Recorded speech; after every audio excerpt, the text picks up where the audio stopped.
karena atas berkat rahmat dan hidayahnya kita dapat berkumpul di perkuliahan SDTN ini meskipun mungkin via online ya, virtual. Salawat serta salam marilah kita curahkan kepada junjungan kita Habibana wa Nabiyana Muhammad sallallahu alaihi wasallam, pada para sahabatnya, pengikutnya, mudah-mudahan kepada kita selaku umatnya. Amin ya rabbal alamin. Oke, mungkin untuk mengawali perkuliahan hari ini, marilah kita membaca basmalah bersama-sama. Bismillahirrahmanirrahim. Oke, teman-teman, hari ini kebetulan perkuliahan STNI seperti biasa, namun kita mungkin ada sedikit metode yang berbeda, yaitu mungkin menggunakan online atau virtual seperti yang sudah dilaksanakan 2 minggu kemarin. Dan hari ini kebetulan temanya adalah adab berbakti kepada orang tua ya.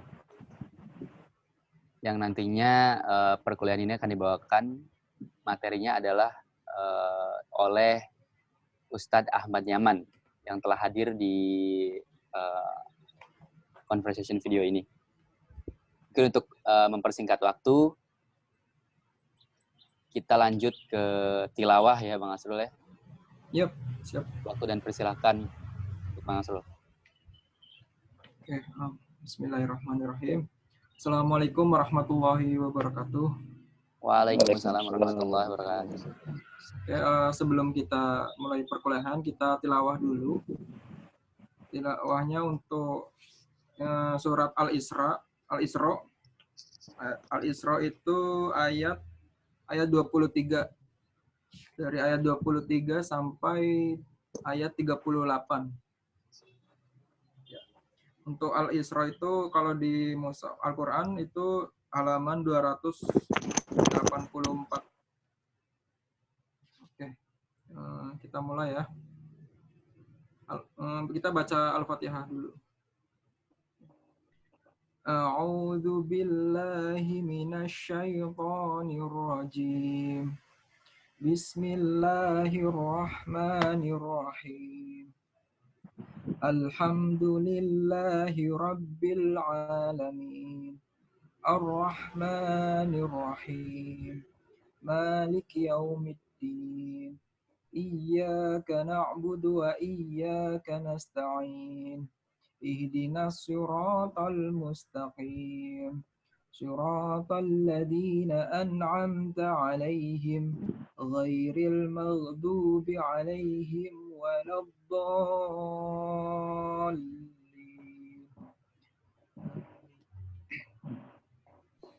Bismillahirrahmanirrahim. Wa qadha rabbuka alla ta'budu illa iyyahu wa bil walidaini ihsana. Imma yablughanna 'indakal kibara ahaduhuma aw kilahuma fala taqul lahuma uffin wa la tanharhuma wa qul lahuma qawlan karima. Wakhfid lahuma janaha dhulli minar rahmati wa qur rabbirhamhuma kama rabbayani shaghira. Rabbukum a'lamu bima fi nufusikum. In takunu salihina fa innahu kana lil awwabina ghafura. Wa ati dzal qurba haqqahu wal miskina wa ibnas sabili wa la tubadzir tabdzira. Innal mubadzirina kanu ikhwanash syayatin wa kana asy-syaitanu lirabbihi kafura. Wa imma tu'ridanna anhum ibtigha'a rahmatin من ربك ترجوها فقل لهم قولا ميسورا ولا تجعل يدك مغلولة إلى مغلولة ولا تجعل يدك مغلولة إلى عنقك ولا تبسطها كل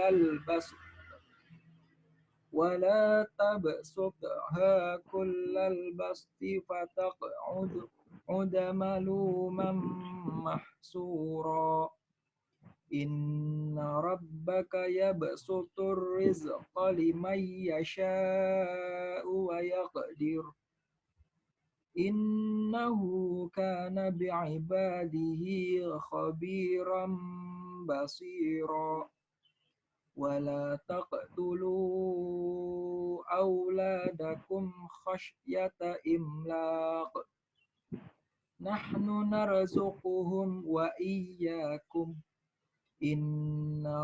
إن قتلهم كان خطأ كبيرا ولا تقربوا الزنا إنه كان فاحشة وساء سبيلا ولا تقتلوا النفس التي حرم الله إلا بالحق ومن قتل مظلوما فقد جعلنا لوليه سلطانا فلا يسرف في القتل إنه كان منصورا ولا تقربوا مال اليتيم إلا بالتي هي أحسن حتى يبلغ أشده وأوفوا بالعهد إن العهد كان مسؤولا وأوفوا الكيل إذا كلتم وزنوا بالقسطاس المستقيم ذلك خير وأحسن تأويلا ولا تقف ما ليس لك به علم إن السمع والبصر والفؤاد كل أولئك إن السمع والبصر والفؤاد كل أولئك punya pendek. إن السمع والبصر والفؤاد كل أولئك كان عنه مسؤولا ولا تمش في الأرض مرحا إنك لن تحرق الأرض ولن تبلغ الجبال طولا كل ذلك كان سيئه عند ربك مكروها صدق الله العظيم. Assalamualaikum warahmatullahi wabarakatuh. Waalaikumsalam warahmatullahi wabarakatuh.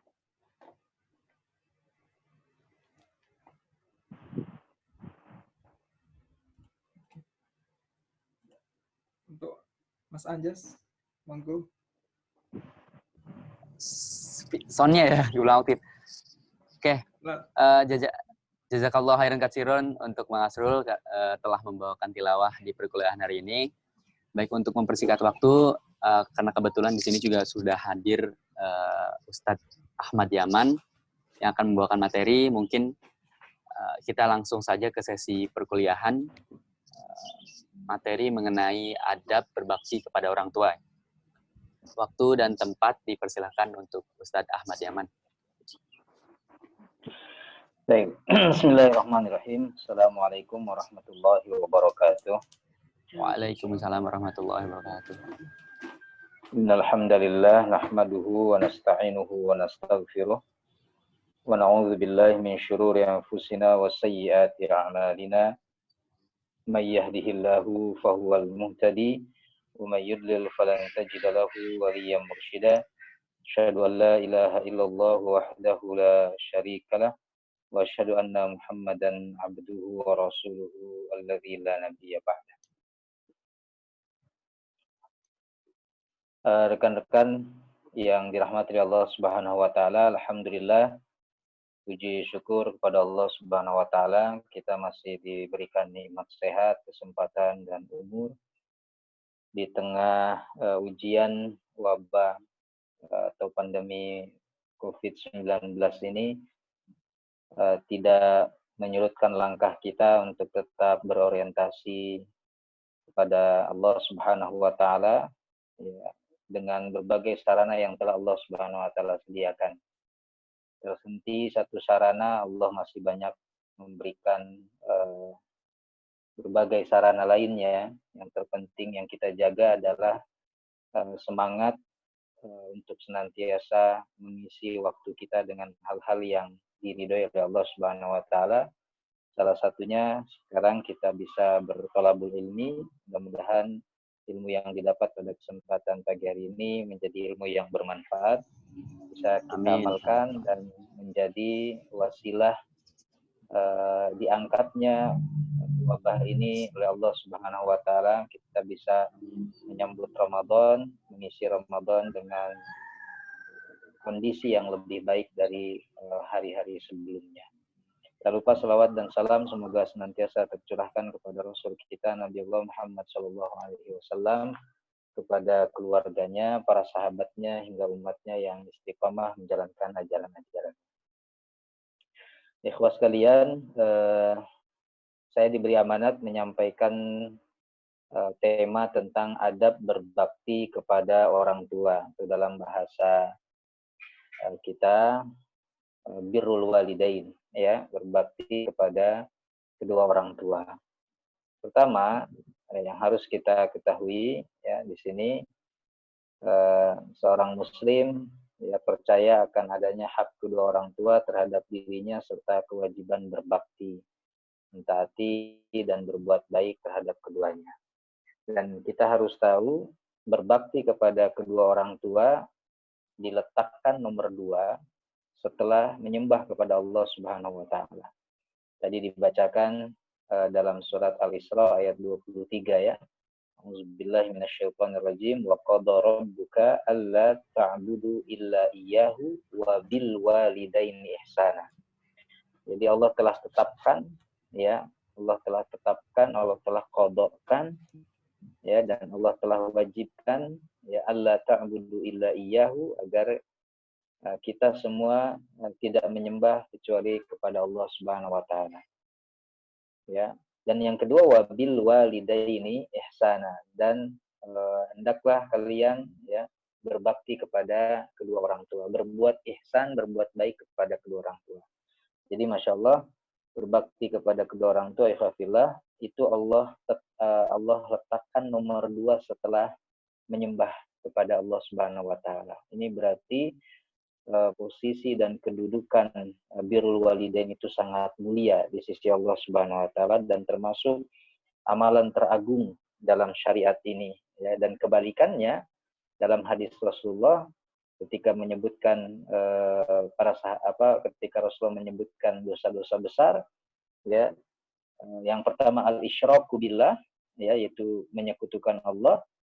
Artinya kebalikan dari tadi, menyembah kepada Allah nomor 1, dan nomor 1 dosa besar juga menyekutukan Allah. Dan yang kedua uququl walidain, durhaka kepada kedua orang tua. Kebalikan tadi, kewajiban kita berbakti kepada kedua orang tua. Jadi itu yang harus kita ketahui, bahwa berbakti kepada kedua orang tua adalah kewajiban nomor 2 setelah menyembah Allah Subhanahu wa taala. Poin nomor 2-nya, tidak hanya karena mereka berdua menjadi sebab keberadaan kita, atau karena mereka telah memberikan perlakuan baik terhadapnya dan memenuhi kewajibannya. tapi juga karena Allah Subhanahu wa taala telah menetapkan kewajiban atas anak untuk berbakti dan berbuat baik kepada orang tuanya. Bahkan Allah Subhanahu wa taala menyebutkan kewajiban berbakti kepada orang tua setelah penyebutan kewajiban menyembah Allah Subhanahu wa taala. Itu secara mukadimah, ya. Kemudian selanjutnya kita harus tahu pengertian birrul walidain, ya. Nah, hampir sama dengan adab terhadap orang tua, ya, birrul walidain. Jadi kalau adab bukan berarti adab inilah nggak wajib gitu ya, pilihan, bukan, ya. Kalau dalam Islam disebut adab, ya itu sebenarnya adalah kewajiban, ya, sama seperti dalam kitab-kitab hadis itu ada kitabul adab, ya, pertama adab kepada Allah, ya, lalu adab kepada kedua orang tua, bahkan ada adab kepada diri, tetangga, dan lain sebagainya. Artinya yang dimaksud adab di situ adalah perbuatan-perbuatan baik lisan maupun ucapan maupun perbuatan yang diridhoi oleh Allah Subhanahu wa taala, maka disebut adab, ya. Dan orang yang tidak melakukannya biasanya disebut orang yang tidak beradab. Kita itu paling tidak mau disebut orang tak beradab atau orang tidak beradab. Misalnya kepada Allah nggak ada adabnya, pada kedua orang tua tidak ada adabnya, pasti kita tidak akan mau disebut orang yang tidak memiliki adab. Nah, birrul walidain atau adab kepada orang tua, pengertiannya pertama makna albir itu sendiri adalah kebaikan, ya. Berdasarkan sabda Rasulullah SAW yang artinya albirru husnul khuluq. Albir adalah baiknya akhlak, ya. Disebut bir adalah kebaikan, dan itu adalah diaplikasikan dalam kebaikan akhlak kita, ya, akhlak yang baik maka disebut albir, kebaikan. Dan albir merupakan hak kedua orang tua dan kerabat dekat. Lawan dari kata albir itu al-uquq tadi, ya, yaitu kejelekan atau durhaka, ya, menyia-nyiakan hak, ya. Jadi lawan dari al-uquq yaitu kejelekan dan menyia-nyiakan hak, gitu.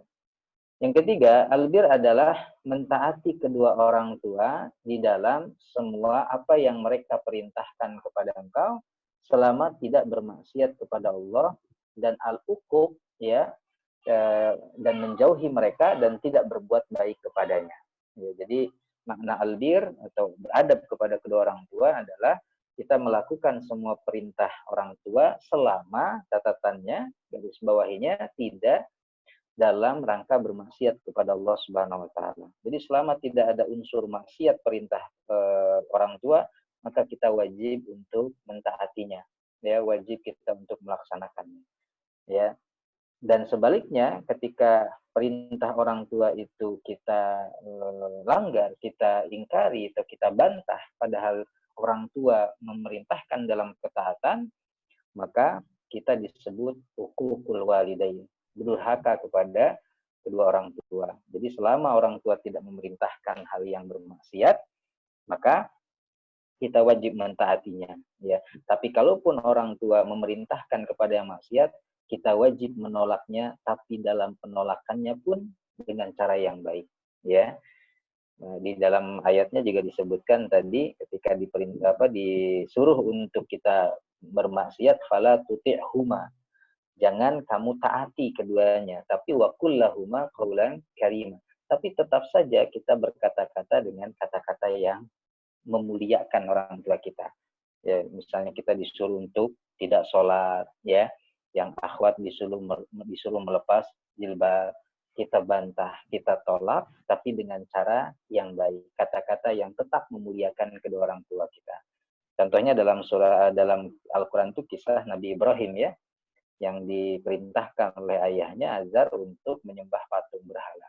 Ibrahim menolaknya, tapi dengan cara yang halus, dengan cara yang bijak, dan tetap memuliakan orang tuanya yang berbeda akidah, ya. Itu pengertian birrul walidain. Kemudian Imam Al-Qurtubi, ya, rahimahullah, berkata termasuk perbuatan durhaka kepada orang tua adalah menyelisihi atau menentang keinginan-keinginan mereka terhadap perkara-perkara yang mubah. Sebagaimana albir, berbakti kepada keduanya adalah memenuhi apa yang menjadi keinginan mereka. Bahkan kata Imam Al-Qurtubi, khafillah, perkara yang mubah saja, ya, itu tetap wajib ditaati dengan cara yang baik ya tadi. Misalkan perkara mubah seperti apa, ya. Orang tua kita ingin ke pasar tradisional. Itu kan pilihan saja mubah.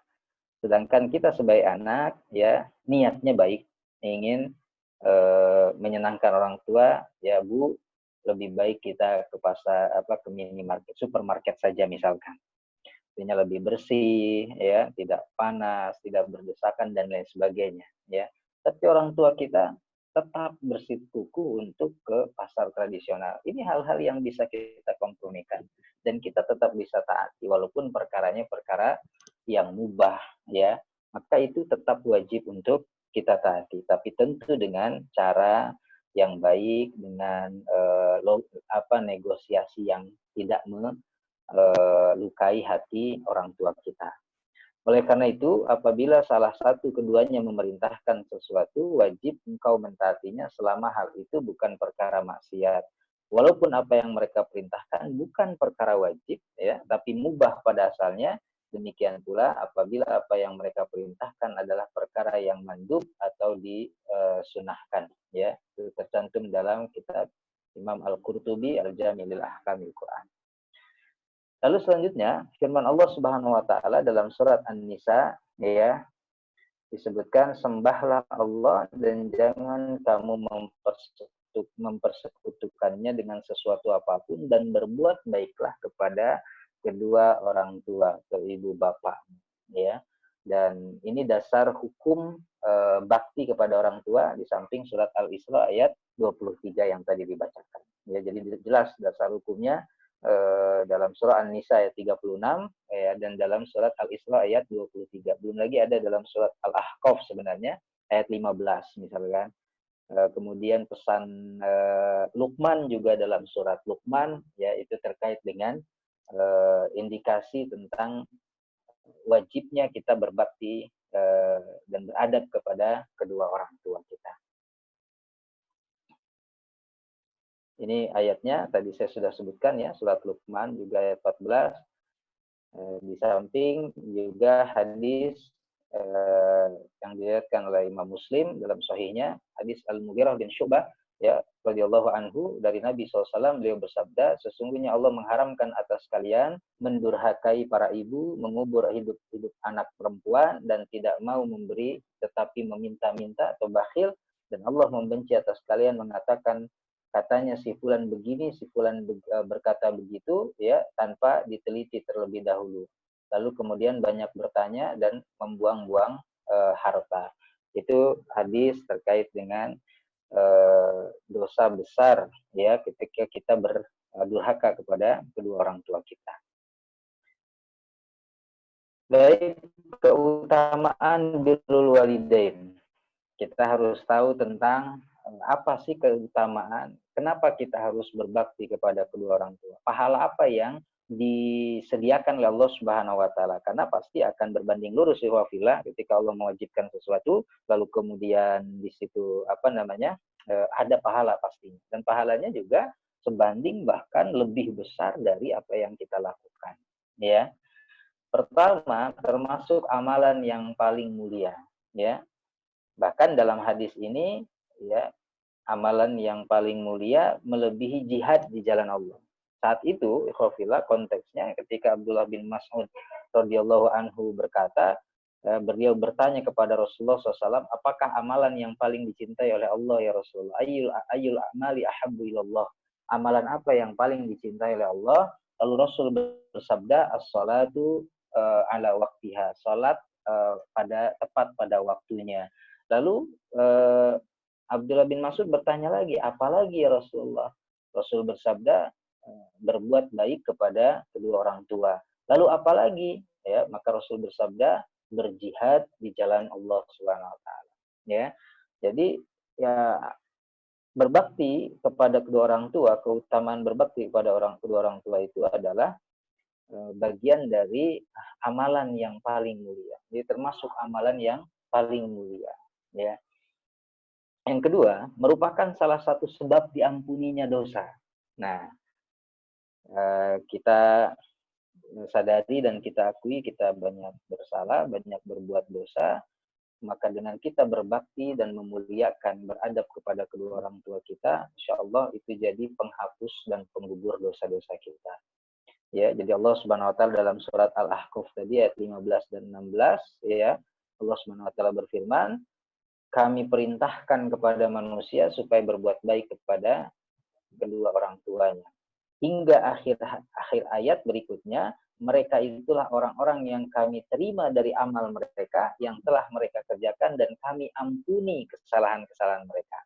Ya, jadi karena bakti sama orang tua, ya, sehingga balasannya adalah amal ibadahnya diterima dan kesalahannya diampuni, ya.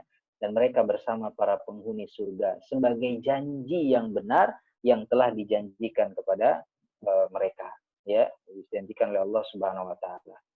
Lalu diriwayatkan juga dari Ibnu Umar, ya, radhiyallahu anhu, Rasulullah SAW, ya, seorang laki-laki datang kepada Rasulullah SAW dan berkata, wahai Rasulullah, sesungguhnya telah menimpa kepadaku dosa yang besar. Lalu apakah masih ada pintu taubat bagi saya? Maka Rasul bersabda, apakah ibumu masih hidup? Ya, berkata dia tidak, ya. Bersabda beliau, kemudian Rasul bersabda lagi, kalau bibimu masih ada, ya. Lalu kemudian dia menjawab iya. Maka Rasul bersabda, berbuat baiklah kepadanya. Ya, artinya saking berbakti sama orang tua ketika ibunya sudah nggak ada, tapi bibinya masih ada, karena bibi itu sebagai kedudukannya seperti ibunya, ya. Itu kan menunjukkan, ya, dia bisa menghapus dosa, ya. Jadi tadi seorang laki-laki itu, saya sudah melakukan dosa besar ya Rasulullah, ya, adakah pintu taubat dan amalan apa kira-kira yang bisa menghapuskan atau Allah mengampuni dosa besar saya? Maka ternyata berbakti kepada bibinya sebagai pengganti ibunya yang sudah tidak ada, ya. Itu merupakan keutamaan birrul walidain. Yang ketiga, termasuk sebab masuknya seseorang ke surga. Kalau Allah sudah ampuni ikhwafillah dosa-dosa kita, ya, maka tidak ada tempat lagi yang paling layak bagi orang-orang yang telah diampuni dosanya kecuali surga. Karena surga adalah tempat orang-orang yang disucikan, orang-orang yang dibersihkan oleh Allah Subhanahu wa taala, ya. Dari Abu Hurairah, mudah-mudahan Allah Subhanahu wa taala meridainya, dia berkata, saya mendengar Rasulullah SAW bersabda, celakalah dia, celakalah dia. Rasulullah SAW kemudian ditanya, siapa wahai Rasulullah? Lalu beliau menjawab, orang yang menjumpai salah satu atau kedua orang tuanya dalam usia lanjut, kemudian dia tidak masuk surga. Insyaallah, ya ikhwatillah, kalau antum punya orang tua yang sudah lanjut, ya, itu adalah ladang ibadah antum dan itu pintu surga antum. Ya, rawat orang tua antum, jaga dia, ya, pelihara orang tua antum, ya, dalam masa tuanya itu, karena itu kata Rasulullah adalah pintu surga, ya. Bahkan kata Rasulullah, celaka dan rugi orang yang menjumpai orang tuanya dalam usia lanjut. Artinya kan usia lanjut berarti biasanya orang tua maaf sakit-sakitan, ya sudah biasa lah. Atau kemudian mulai emosinya tidak terkontrol, gampang tersinggung, ya, sensitif, baperan orang tua kita itu. Lalu kemudian kita tidak jadikan itu ladang pahala kita tidak jadikan pintu surga bagi kita, maka kata Rasulullah, orang itu rugi, orang itu celaka. Ya, jadi antum yang masih punya orang tua dan sudah masuk usia lanjut, manfaatkan betul, ya, kesempatan ini, ya, untuk menjadi ladang pahala. Saya punya jamaah murid yang, Ustadz, saya tidak bisa lagi ikut kajian Ustadz, ya biasanya kemana Ustadz ada kajian saya ikuti, tapi saya sekarang sudah nggak bisa, ya. Jadi seorang perempuan, akhwat. Lalu kemudian, kenapa? Karena saya merawat ibu saya. Apa saya jawab? Maka itulah pintu surga anti, saya bilang. Itulah pintu surga Anda. Ya, itulah pintu surga Anda. Anda tidak bisa taklim, tetapi Anda bisa mengurus ibu. Masya Allah, ibu yang sedang sakit, ibu yang sedang stroke, ya, sakitnya. Sampai sekarang kemudian ibunya telah wafat, telah meninggal dunia. Saya sampaikan kepada akhwat itu, Anda telah lulus, ya, merawat ibu Anda. Dan yakinlah surga menanti Anda kelak, ya, jika Anda ikhlas, ya, dalam menjalani ujian tersebut dan merawat orang tua, ya. Dan itu adalah kesempatan yang luar biasa. Walaupun dia harus meninggalkan taklim, dia harus resign dari pekerjaannya dagang di rumah, tapi masya Allah, ya, tinggal tunggu saja keajaiban dari Allah Subhanahu Wa Taala untuk merubah hidupnya menjadi lebih baik lagi. Yang keempat merupakan sebab ridho Allah Subhanahu Wa Taala. Kita sering dengar ridho Allah fi ridho walidain wa suhtullah fi suhtil walidain. Jadi ridho Allah ada pada keridhaan kedua orang tua dan kemurkaannya ada juga pada kemurkaan kedua orang tua. Ini hadis sahih dan kita harus jadikan sebuah pegangan, ya, jangan sampai menyebabkan kita perbuatan dan lisan kita menyebabkan orang tua kita murka, karena itu akan menyebabkan Allah murka. Kalau Allah sudah murka, kita mau cari Tuhan yang mana lagi? Yang kelima merupakan sebab bertambahnya umur. Yang dimaksud umur di sini umur amal soleh kita, ya, bukan umur angka kita, ya. Sebab Allah memberikan umur itu pertama umur biologis, itu umur angka, ya, mungkin 60, 70, ya kita nggak tahu. Kata Rasulullah, umur umatku antara 60 dan 70, yang lebih dari itu hanya sedikit saja, ya. Maka ini umur amal soleh yang dimaksud di sini. Arti umur amal soleh ketika kita sudah tidak ada, ya, nama kita masih sering disebut, masih beredar di tengah dunia ini, disebut-sebut apanya? Amal perbuatan kita, kesolehan kita, ya, kesalehan kita. Maka Rasulullah SAW bersabda, barang siapa yang suka besarkan rizkinya, yang Allah suka besarkan rizkinya dan Allah panjangkan umurnya, maka hendaklah ia menyambung silaturahim. Arti menyambung silaturahim kepada orang tua itu yang lebih utama, ya. Dan silaturahim bukan sekedar hanya mengunjungi saja, ya, lebih jauh dari itu, atau bukan sekedar transfer uang saja, lebih dari itu, ya. Kita bisa merawatnya, alhamdulillah, kita bisa menjaganya, dan jangan pernah lisan kita kering dari mendoakan kedua orang tua kita jika kita berjarak dengan orang tua kita, artinya jauh gitu, ya, secara jaraknya. Yang keenam merupakan sebab barokahnya rizki, ya. Jadi berkahnya rizki sebagaimana hadis sebelumnya, ya. Jadi rizki kita akan berkah ketika kita berbakti, ya, beradab kepada kedua orang tua kita. Dan antum bisa buktikan itu, ya, antum bisa buktikan banyak orang yang kenapa hidupnya kok berkah begitu, ya, hidupnya berkah. Lihat bagaimana perilaku dan sikap dia kepada kedua orang tua, pasti sangat menghormati. Istilahnya orang tuanya, khususnya ibunya, benar-benar dianggap seperti raja bagi dia, benar-benar dilayani. Dan lihat hidupnya kemudian akan menjadi berkah. Baik, jenis-jenis adab terhadap orang tua, ya. Ini sekedar poin-poin saja, nanti kita bisa kembangkan dalam diskusi. Pertama, mentaati mereka selama tidak mendurhakai Allah Subhanahu Wa Taala, ya. Jadi adab kita, kewajiban kita, kita wajib mentaati orang tua kita selama dalam ketaatan, ya, selama tidak dalam kemaksiatan kepada Allah Subhanahu Wa Taala. Yang kedua, berbakti dan merendahkan diri di hadapan kedua orang tua, ya. Yang ketiga juga sama, merendahkan diri di hadapan keduanya. Maksudnya adalah coba antum perhatikan ayat 23 tadi surat Al-Isra dan seterusnya. Imma yablughanna indakal kibara ahaduhuma aw kilahuma. Ketika keduanya atau salah satunya beranjak semakin tua, ya, keduanya atau salah satunya, maka kata Allah fala taqul lahuma uffin. Ya, kenapa semakin beranjak tua? Bukan berarti masih orang tua kita masih muda kita enggak taat, tapi semakin tua tadi Allah tahu, ya, semakin tua psikologis manusia itu makin kembali kepada asal, kepada kecil, ya, masa kecilnya, mudah tersinggung, ya, ingin diperhatikan dan lain sebagainya lah, ya. Sehingga kata Allah, janganlah kalian berkata ya, berkata yang membantah, ya, wa qul lahum qaulan karima, dan berkata-katalah dengan perkataan yang baik, ya.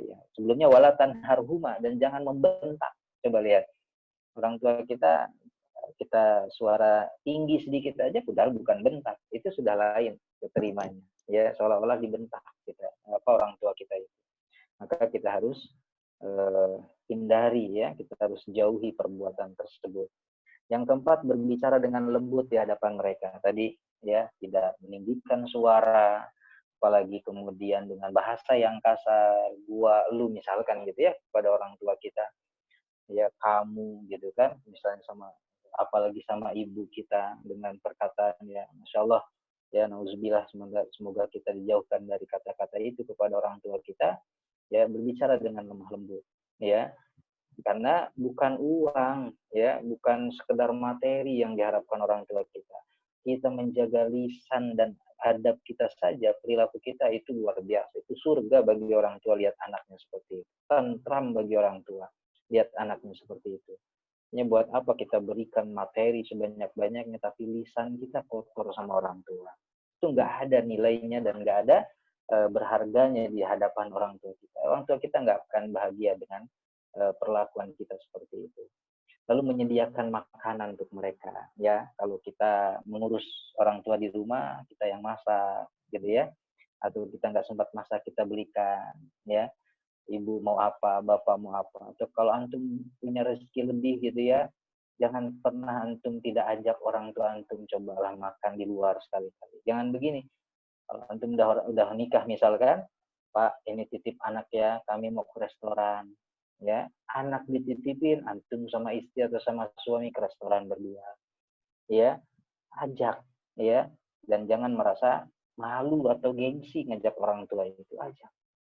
Ya, suruh orang tua kita makan apa yang beliau mau dan yang enak-enak. Ya, yang mungkin waktu itu tidak pernah merasakan. Kenapa? Karena sibuk untuk membesarkan kita. Nggak terpikir orang tua kita itu makan enak sebelum anaknya kenyang, gitu, sehingga belum pernah. Nah, saat itulah ya kita dilapangkan rezeki, ya, orang tua kita masih sehat, saat itulah kita membayar, ya, menebus, walaupun nggak akan bisa terbayar dan tertebus, tapi setidaknya kita menebus apa yang dulu orang tua kita belum rasakan, ya, misalnya makanan dan lain sebagainya. Yang keenam, meminta izin kepada mereka sebelum berjihad dan pergi untuk urusan lainnya. Dulu di zaman Rasul ada orang, ya, pemuda yang ingin berjihad, ya. Sampai kata Rasulullah, masih ada orang tua, kata Rasulullah, kalau masih ada fafihi majihadun, pada kedua orang tuamu itu jihad sebenarnya. Jadi urus orang tua. Artinya kalau sekarang pun kita mau melakukan aktivitas apapun, mungkin jihad di sini tidak ada peperangan di zaman kita, di zaman Rasul perang.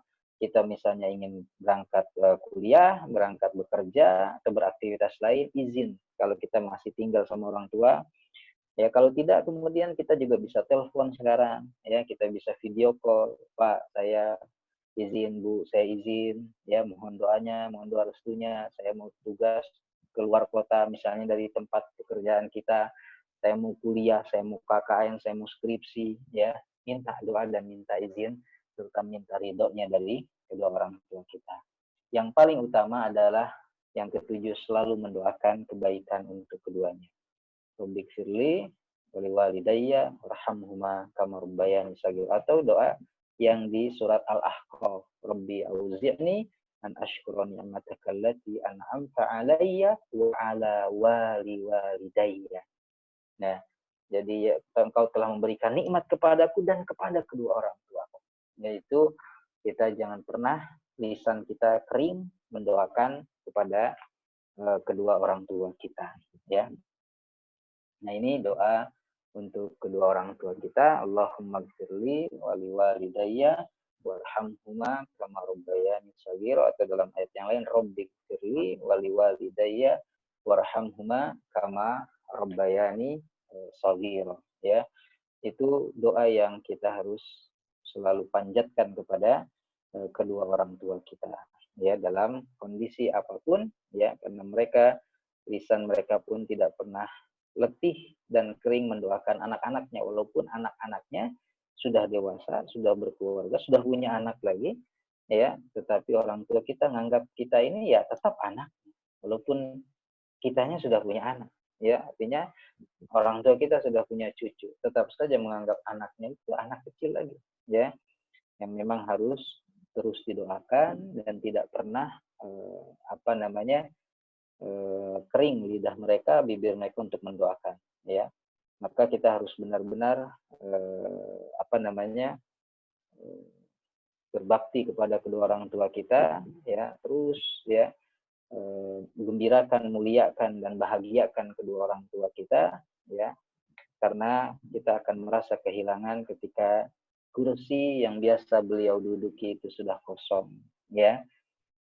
Jadi begitu berharganya, ya, saat kita baru sadar ketika kursi, ya, atau meja makan tempat orang tua kita biasa duduk, atau kasurnya tempat biasa orang tua kita istirahat sudah kosong, kita baru kemudian mengalami penyesalan. Dan penyesalan itu tidak ada gunanya karena orang tua kita nggak akan bisa hidup lagi sekalipun kita menangis air mata darah sekalipun, itu tidak akan bisa mengembalikan jasad kedua orang tua kita yang sudah tidak ada, ya. Nah, ikhwafillah, itu mungkin yang saya sampaikan, ya, sebagai stimulus dulu untuk kita nanti berdiskusi atau dengan tanya jawab bisa lebih berkembang, ya. Ini dasar yang saya sampaikannya, kita bisa kembangkan dalam bentuk tanya jawab, baik mungkin melalui chatting tulisan ataupun langsung suara, ya, audio, nanti diatur oleh hostnya. Itu saja yang bisa saya sampaikan. Jazakumullah khairan katsiran, dan mohon maaf jika ada kekurangan. Silakan saya kembalikan kepada hostnya. Oke, Masya Allah, jazakallah khairan katsiran Ustadz atas materinya. Kita sudah mendengarkan begitu pentingnya adab kepada orang tua, ya. Untuk Bang Asrul, apakah sudah ada pertanyaan, Bang? Oh ya, udah ada. Oh, ada beberapa, ya? Iya. Oke, mungkin bisa kita lanjutkan ke sesi tanya jawab, ya.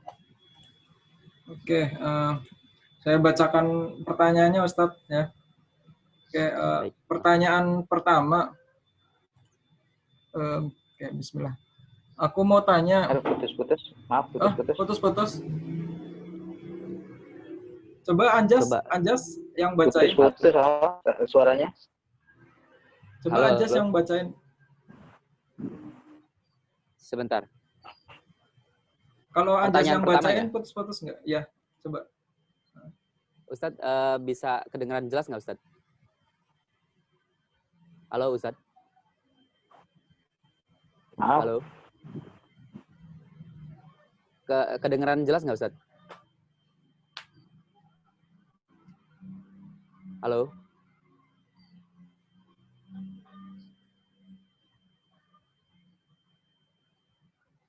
Halo, Ustadz.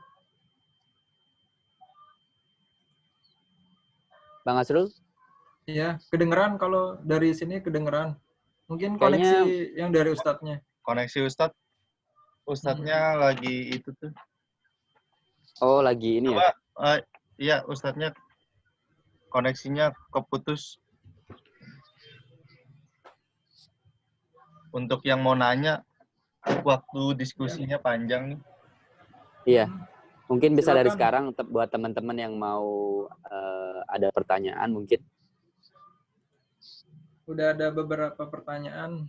Monggo yang lain. Sambil nunggu Ustadz masuk ke Zoom-nya lagi, ya.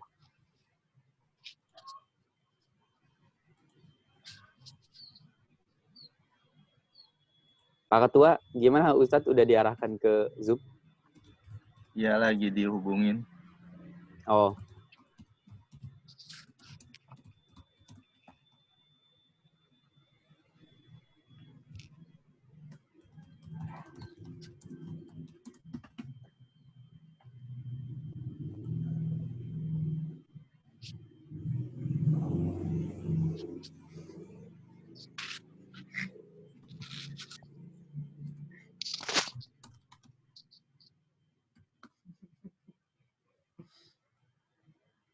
Ada?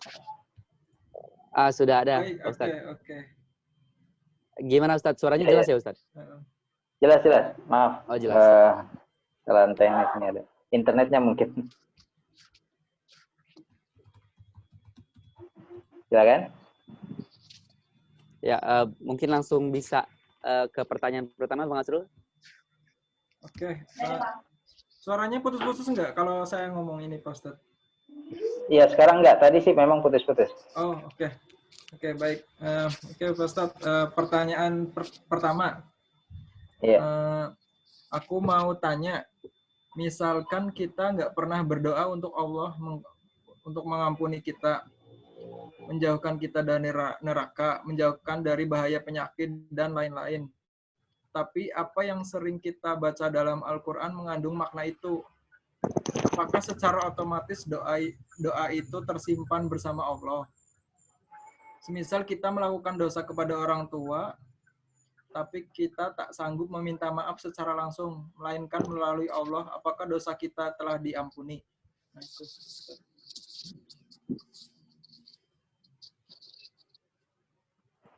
Jadi kita tidak pernah berdoa itu ya, jauhkan dari bahaya, wabah atau apapun ya, penyakit. Tapi kita selalu berdoa untuk orang tua gitu ya. Iya. Begitu ya? Ini Pak Ustadz, ketika dia itu baca Quran mengandung makna itu, misalnya kayak ya dijauhkan dari bahaya penyakit dan lain-lain. Apakah itu secara otomatis itu doa juga gitu? Oh ya, baik. Iya, ayat-ayat yang ada dalam Al-Quran itu kan ada bentuknya macam-macam. Ada ayat yang berupa peringatan, ada ayat yang berupa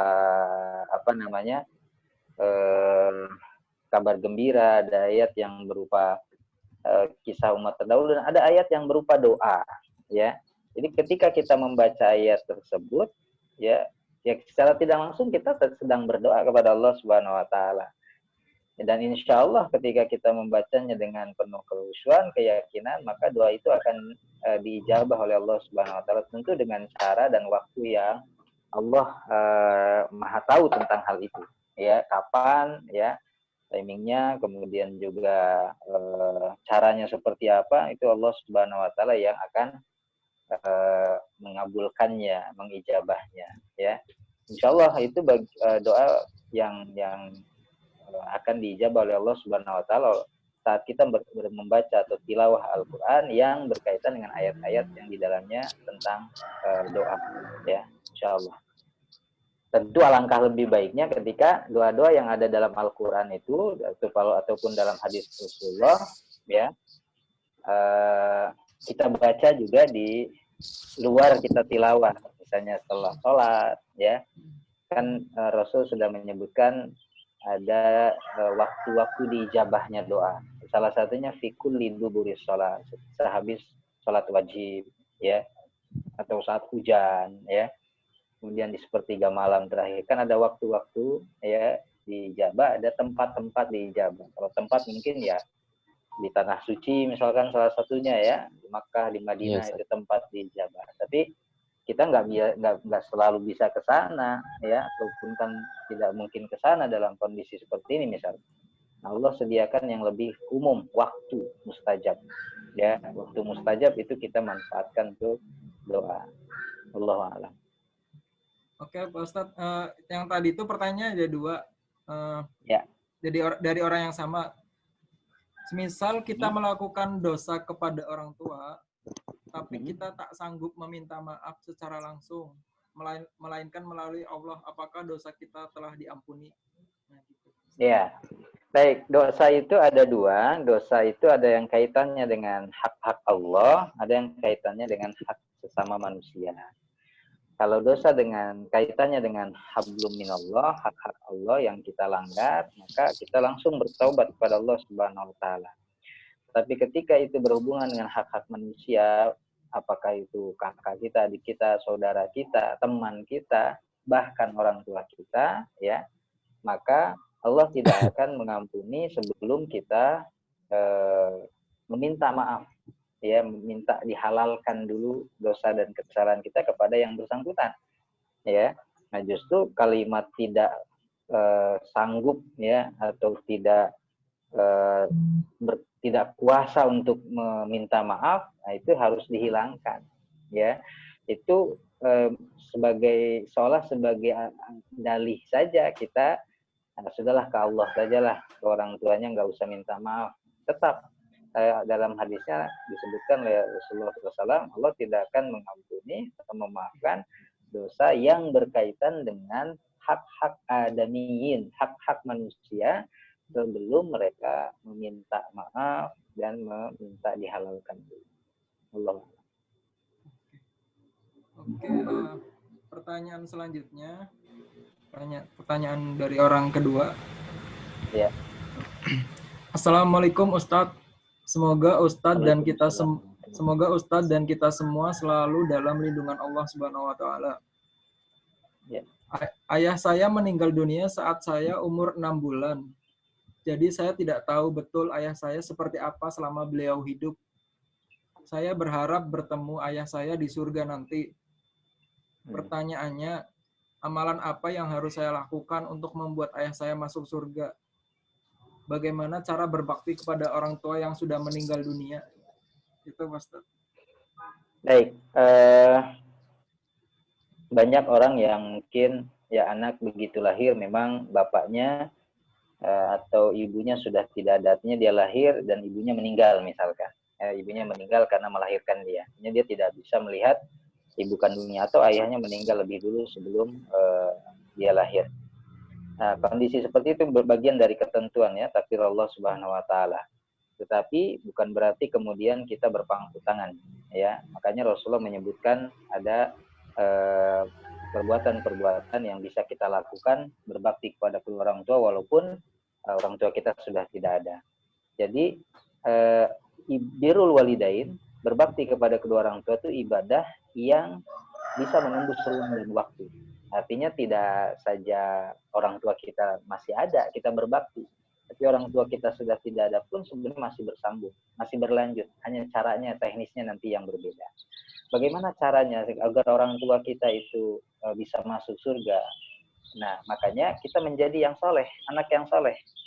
Ya, karena dengan menjadi anak yang soleh, setiap perbuatan kita, maaf, walaupun kita nggak ketemu, tadi misalkan orang tuanya, ayahnya sudah meninggal, pas dia lahir sudah meninggal, bahkan sudah 1 tahun sebelum sudah meninggal, misalkan, ya, atau 6 bulan sebelum itu sudah meninggal.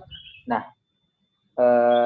caranya, ya, bagaimanapun juga kita ada, ya, wasilahnya karena ada bapak dan ibu kita, ya, walaupun tetap hakikatnya Allah, tapi wasilahnya kan mereka berdua. Sehingga kita harus berbakti, bersyukur, berterima kasih kepada orang tua kita. Karena mereka, wasilah mereka, kita jadi ada di dunia ini. Tanpa wasilah mereka, kita nggak akan ada. Nah, caranya adalah kita berbakti, beramal soleh. Kitanya jadi soleh. Maka setiap kesolehan kita, itu sebenarnya mengalir kepada orang tua kita. Setiap kesolehan kita itu mengalir, ya, kepada orang tua kita. Walaupun tanpa kita sebutkan ya Allah, saya sholat hari ini untuk ibu saya sholat hari ini untuk almarhum bapak saya, enggak. Ketika kita berbuat baik, soleh lisan kita, perbuatan kita, ya, segala bentuk perilaku kita kemudian soleh, itu kemudian akan mengalir ya kepada orang tua kita. Jadi itu, kalau kita ingin agar orang tua kita masuk surga, walaupun kita nggak merasakan belayan dari bapak kita, kita nggak merasakan keteladanan dari bapak kita, ingat satu, itu saja, karena beliau kita ada, wasilah beliau kita ada, ya. Lalu Rasul menyebutkan ada 4 hal. Ketika sahabat bertanya, Rasulullah, saya masih ada orang tua, saya masih bisa berbakti. Tetapi ketika orang tua kita nanti, orang tua saya sudah nggak ada nanti, bagaimana cara saya berbakti? Apakah selesai? Ya, birrul walidain itu begitu orang tua kita meninggal udah selesai? Atau apa berlanjut? Maka tadi saya sebutkan berlanjut. Bisa menembus ruang dan waktu. Walaupun kita sudah berbeda ruang, kita sudah berbeda waktu dengan orang tua kita. Ya. Ada 4 hal kata Rasulullah. Pertama, tadi jangan pernah kering lisan kita mendoakan orang tua kita. Berarti mendoakan orang tua itu bentuk birrul walidain sama orang tua yang sudah nggak ada. Ya. Apakah harus setiap saat ke kuburannya? Nggak harus. Ya, kita berziarah, ya, dianjurkan. Tetapi nggak harus setiap hari kita ngedoainnya datang ke kuburan. Nah, doa itu nyambung kok. Ya, doa itu bisa menembus langit. ya 7 lapis langit pun tembus dengan doa kita. Apalagi sekedar kuburan orang tua kita dengan rumah kita itu jaraknya cuma 1 kilo, ya. Karena pada dasarnya kita berdoa kepada Allah. Itu akan Allah kembalikan kebaikan doa kita untuk orang tua kita. Ya, makanya ketika di akhirat, ya, dalam hadis Rasul yang sahih, ternyata begitu ada orang tua yang dibangkitkan oleh Allah dalam kondisi yang begitu banyak pahala. Orang tua ini bingung, ya Allah, ini dari mana sebanyak ini pahala? Padahal amal ibadah saya itu ya biasa-biasa. Apa kata Rasulullah? Bistighfari waladika laka. Karena permohonan ampunan anakmu untukmu kepadaku, kata Allah. Jadi permohonan ampunan kepada Allah untuk kedua orang tua, untuk kalian, kata Allah Subhanahu wa taala. Ya. Demikian juga ketika di dalam alam barzah, ya, dikubur sempit, pengap, gelap, tapi kok makin lama makin terang, makin luas, makin lebar. Ini gimana?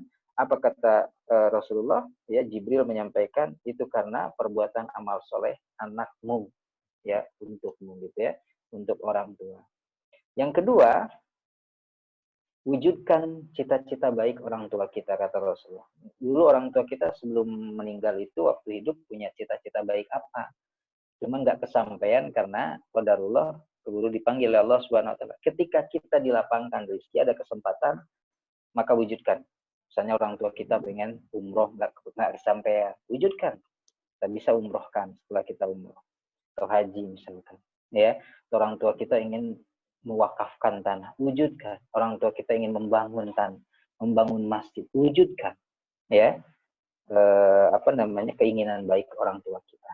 Ya, kecuali kalau cita-citanya buruk gitu, nggak usah direalisasikan. Ya. Yang ketiga, teruskan amalan-amalan baik orang tua kita. Lagi hidup itu orang tua kita terkenalnya apa? Kita bisa tanya loh, orang tua kita baik atau enggak itu pasti dengan kesaksian orang-orang di sekitarnya. Wah, bapak kamu dulu kalau masih ada nih, wah, bapak kamu tuh luar biasa rajin ke masjid. Nah, berarti kita lanjutkan. Ya, kalau kita laki-laki lanjutkan. Ya, bapak kamu itu rajin sedekah. Pokoknya orang yang terkenal dermawan. Walaupun bapak kamu itu bukan orang kaya, tapi kalau untuk urusan sedekah, untuk urusan berbagi kepada yang membutuhkan, luar biasa. Itu lanjutkan. Ya, kebaikan-kebaikan, perbuatan-perbuatan baik orang tua. Dan yang keempat sambungkan silaturahim dengan kerabat orang tua kita. Jangan sampai lagi ada orang tua kita rajin ke rumah paman kita, ke rumah bibi kita. Begitu orang tua kita nggak ada, kita nggak pernah, ya, ke rumah orang tua, ke rumah keluarga atau kerabat orang tua kita. Itu orang tua kita senang, masih ada aja nih, masih ada orang tua kita. Kita ada sesuatu yang kita ingat, misalnya, Bu, ini saya baru pulang tugas dari mana gitu, ini bawa oleh-oleh, ini buat ibu, ini buat teman ibu. Wah, itu senang banget. Ya, kamu tahu aja teman ibu ini. Iya, kan ibu punya teman di Majelis Talim ini kritik. Dan ibu kita bangga. Ya, ini dari anak saya habis tugas dari misalnya dari Surabaya atau dari mana ini. Nah, itu senang sekali. Apalagi kalau sudah nggak ada orang tua kita. Ya, Allahu a'lam. Masya Allah. Makasih Ustadz. Ya, sama-sama. Atas jawabannya. Oke, Ustadz, lanjut ke pertanyaan berikutnya.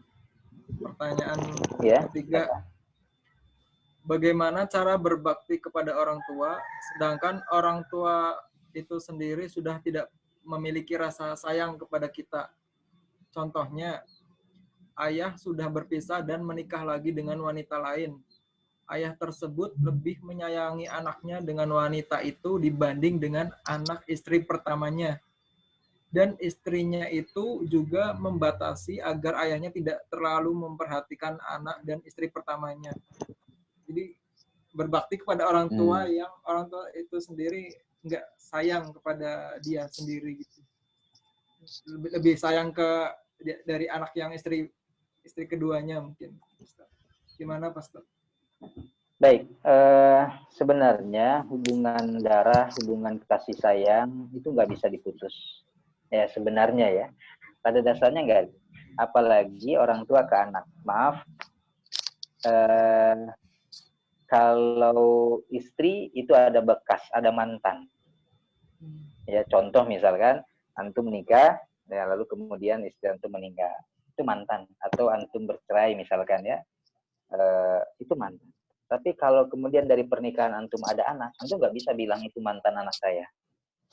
Jadi sebenarnya hubungan yang paling erat ya dan nggak bisa dipisahkan walaupun dengan perceraian itu adalah anak. Ya, jadi misalkan antum punya anak nanti, terus dengan istri antum berpisah, ya tetap aja itu anak antum. Memang dengan istri sudah mantan dan antum nikah lagi, ya istri antum yang pertama juga sudah nikah lagi, ya sudah itu dengan kehidupan masing-masing. Tapi anak itu nggak ada istilah mantan, ya nggak ada istilah bekas, dia terus mengalir. Nah pada dasarnya sebenarnya hati kecilnya si ayah kandungnya itu walaupun sudah punya istri lagi ya menikah lagi ya, itu tidak hilang karena hubungan darah, hubungan batin itu nggak bisa diputus ya dengan anak. Hanya mungkin sekarang porsi perhatiannya itu lebih ke sana gitu. Tapi bukan berarti 100% sudah hilang ya, porsinya itu lebih ke sana, ke istri yang kedua atau anak-anak dari istrinya yang kedua ya. Nah kita tetap harus berbakti walaupun dengan dalih tadi orang tua saya, buat apa saya berbakti dan mendoakan orang tua saya juga tidak perhatian dan sayang, apalagi mungkin tidak mendoakan saya. Nah itu jangan seperti itu ya.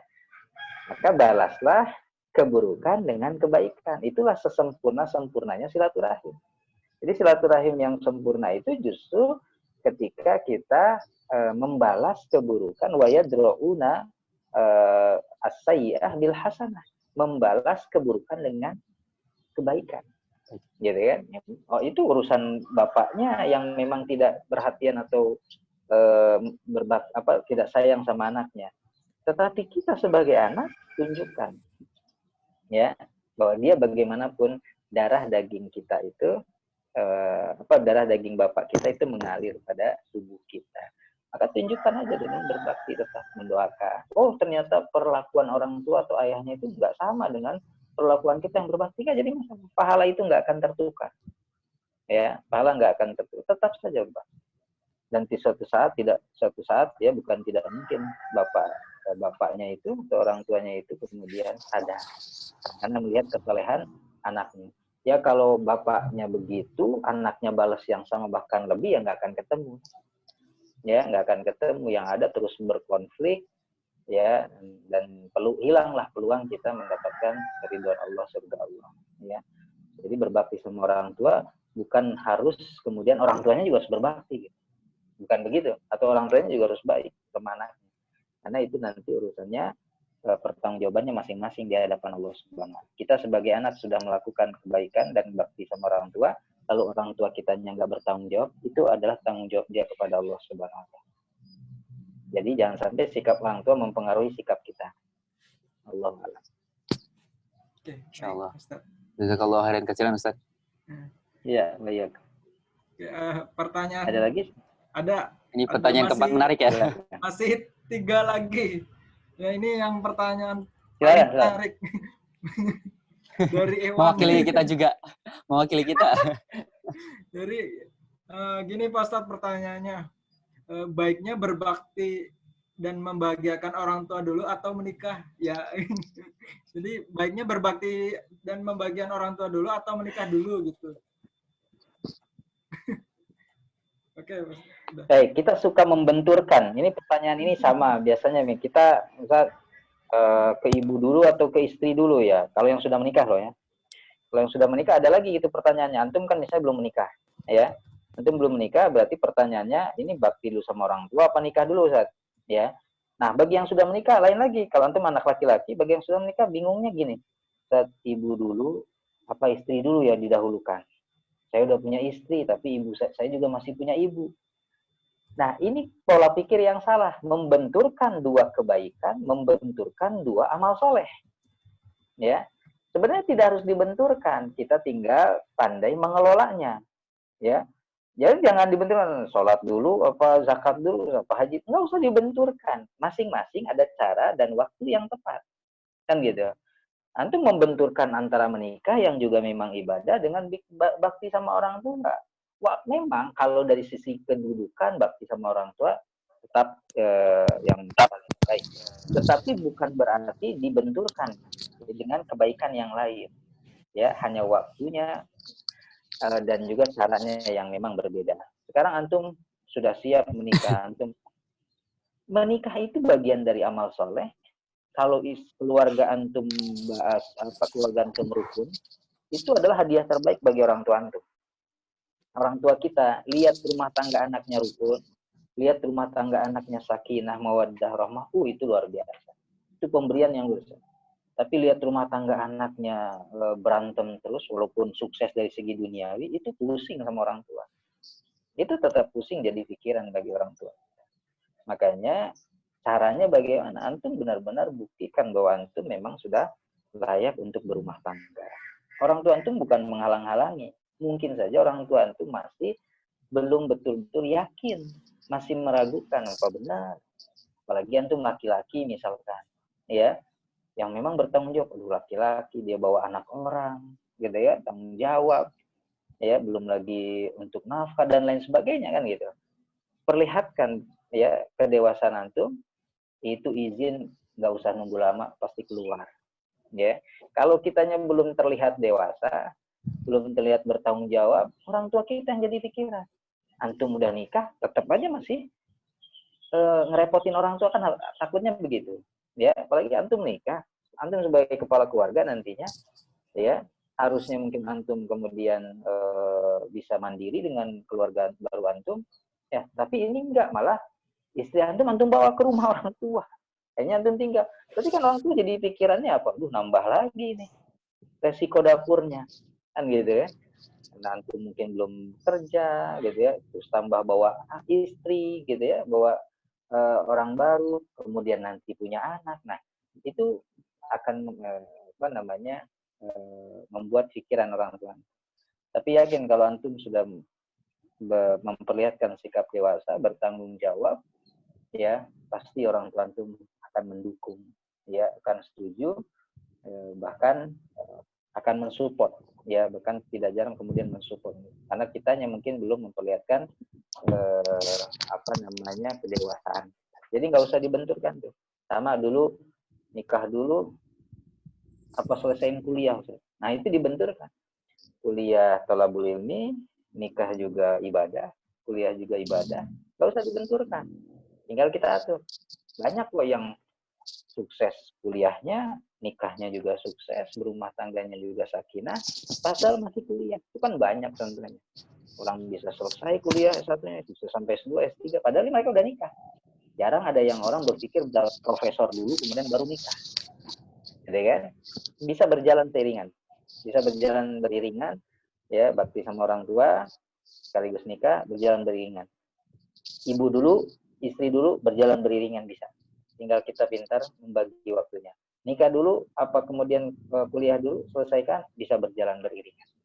Bahkan lebih baik lagi kalau antum kuliah sukses, nikah juga luar biasa sukses. Itu kan prestasi. Gitu ya, Allah Allah. Oke. Baik, Pak Ustadz. Terima kasih. Pertanyaan selanjutnya.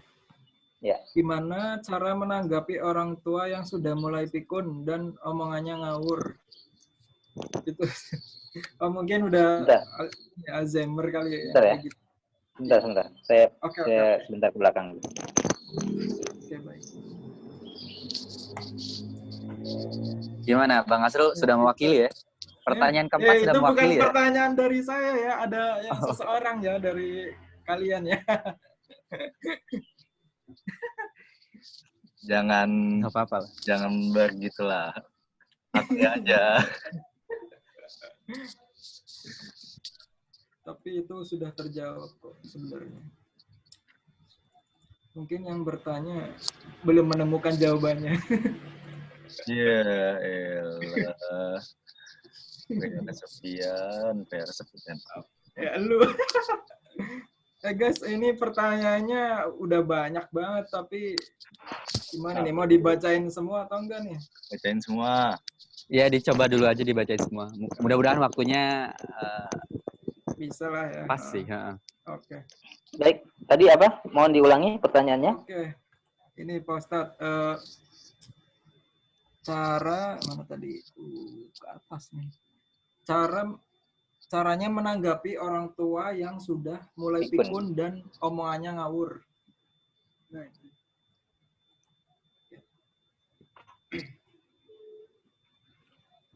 Baik. Ada sebagian anak yang kemudian mengalami itu. Artinya mendapati orang tuanya kemudian pikun atau sudah tidak nyambung. Ya caranya bersabar. Caranya bersabar. Tidak ada lagi cara yang paling efektif kecuali itu. Karena penyakit pikun ini tidak ada obatnya. Tua gitu ya, penyakit tua ya. Kan kata Rasulullah, kullu da'in dawaun. Setiap penyakit ada obatnya, illah nain, kecuali dua. Al-haram wal maut. Tua dan kematian. Ini nggak ada obatnya. Jadi nggak ada pil, kapsul, antum udah kakek-kakek, kemudian dia minum, jadi muda lagi itu nggak ada. Ya, dan nggak ada kapsul, pil, tablet, ya orang mati dikasih kemudian hidup lagi, itu nggak bisa. Ya, sehingga yang kita harus lakukan dalam hal ini adalah bersabar. Ya, itu yang paling efektif. Ya, kita nggak mau ngeluh juga nggak akan balik lagi tuh orang tua kita. Kita bersabar. Tadi kan ayatnya juga jelas, ketika sudah mencapai usia tua, biasanya orang tua kita lebih sensitif, lebih baperan, ya, mudah tersinggung. Maka kata Allah, fala taqul lahuma uffin, jangan kamu berkata membantah, wala tanharhuma atau membentaknya, ya. Wa qul lahuma qaulan karima. Ya, maaf, bukan mendoakan. Itu semua ada batasnya dan ada akhirnya, ada ujungnya. Saya punya teman merawat orang tuanya yang stroke, gitu ya, 9 tahun. 9 tahun stroke, gitu kan. Ayahnya stroke, 9 tahun sampai ya awalnya dia 1 tahun pertama Masya Allah ngeluh. 2 tahun lalu ngeluhnya luar biasa. Aku kayak begini, ngangkat bapaknya ke kamar mandi, gitu ya.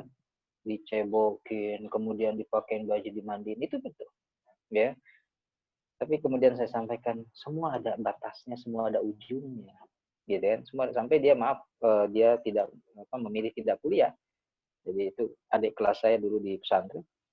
Dia memilih untuk tidak kuliah karena mengurus orang tuanya 9 tahun. Saya bilang semua ada batas, semua ada ujung. Kita pasti akan menyesal ketika orang tua kita sudah tidak ada. Ya, artinya nggak akan selamanya begitu. Bukan mendoakan cepat-cepat, bukan. Tapi memang ada batasnya. Kalau nggak yang diurus meninggal, yang ngurusnya meninggal duluan, kan gitu aja. Gitu. Kalau nggak yang diurusnya meninggal, yang ngurusnya meninggal. Ya, artinya semua ada batas. Tapi justru ini adalah kesempatan yang tidak datang 2 kali. Jadi bakti sama orang tua itu kesempatan yang nggak bisa datang 2 kali. Kalau orang tua kita udah nggak ada kan susah. Ya, kita nggak bisa menghidupkan lagi orang tua. Jadi kunci utamanya adalah kita bersabar. Ini nggak akan lama kok di dunia itu, tapi pahalanya insya Allah besar. Gitu ya, Allah.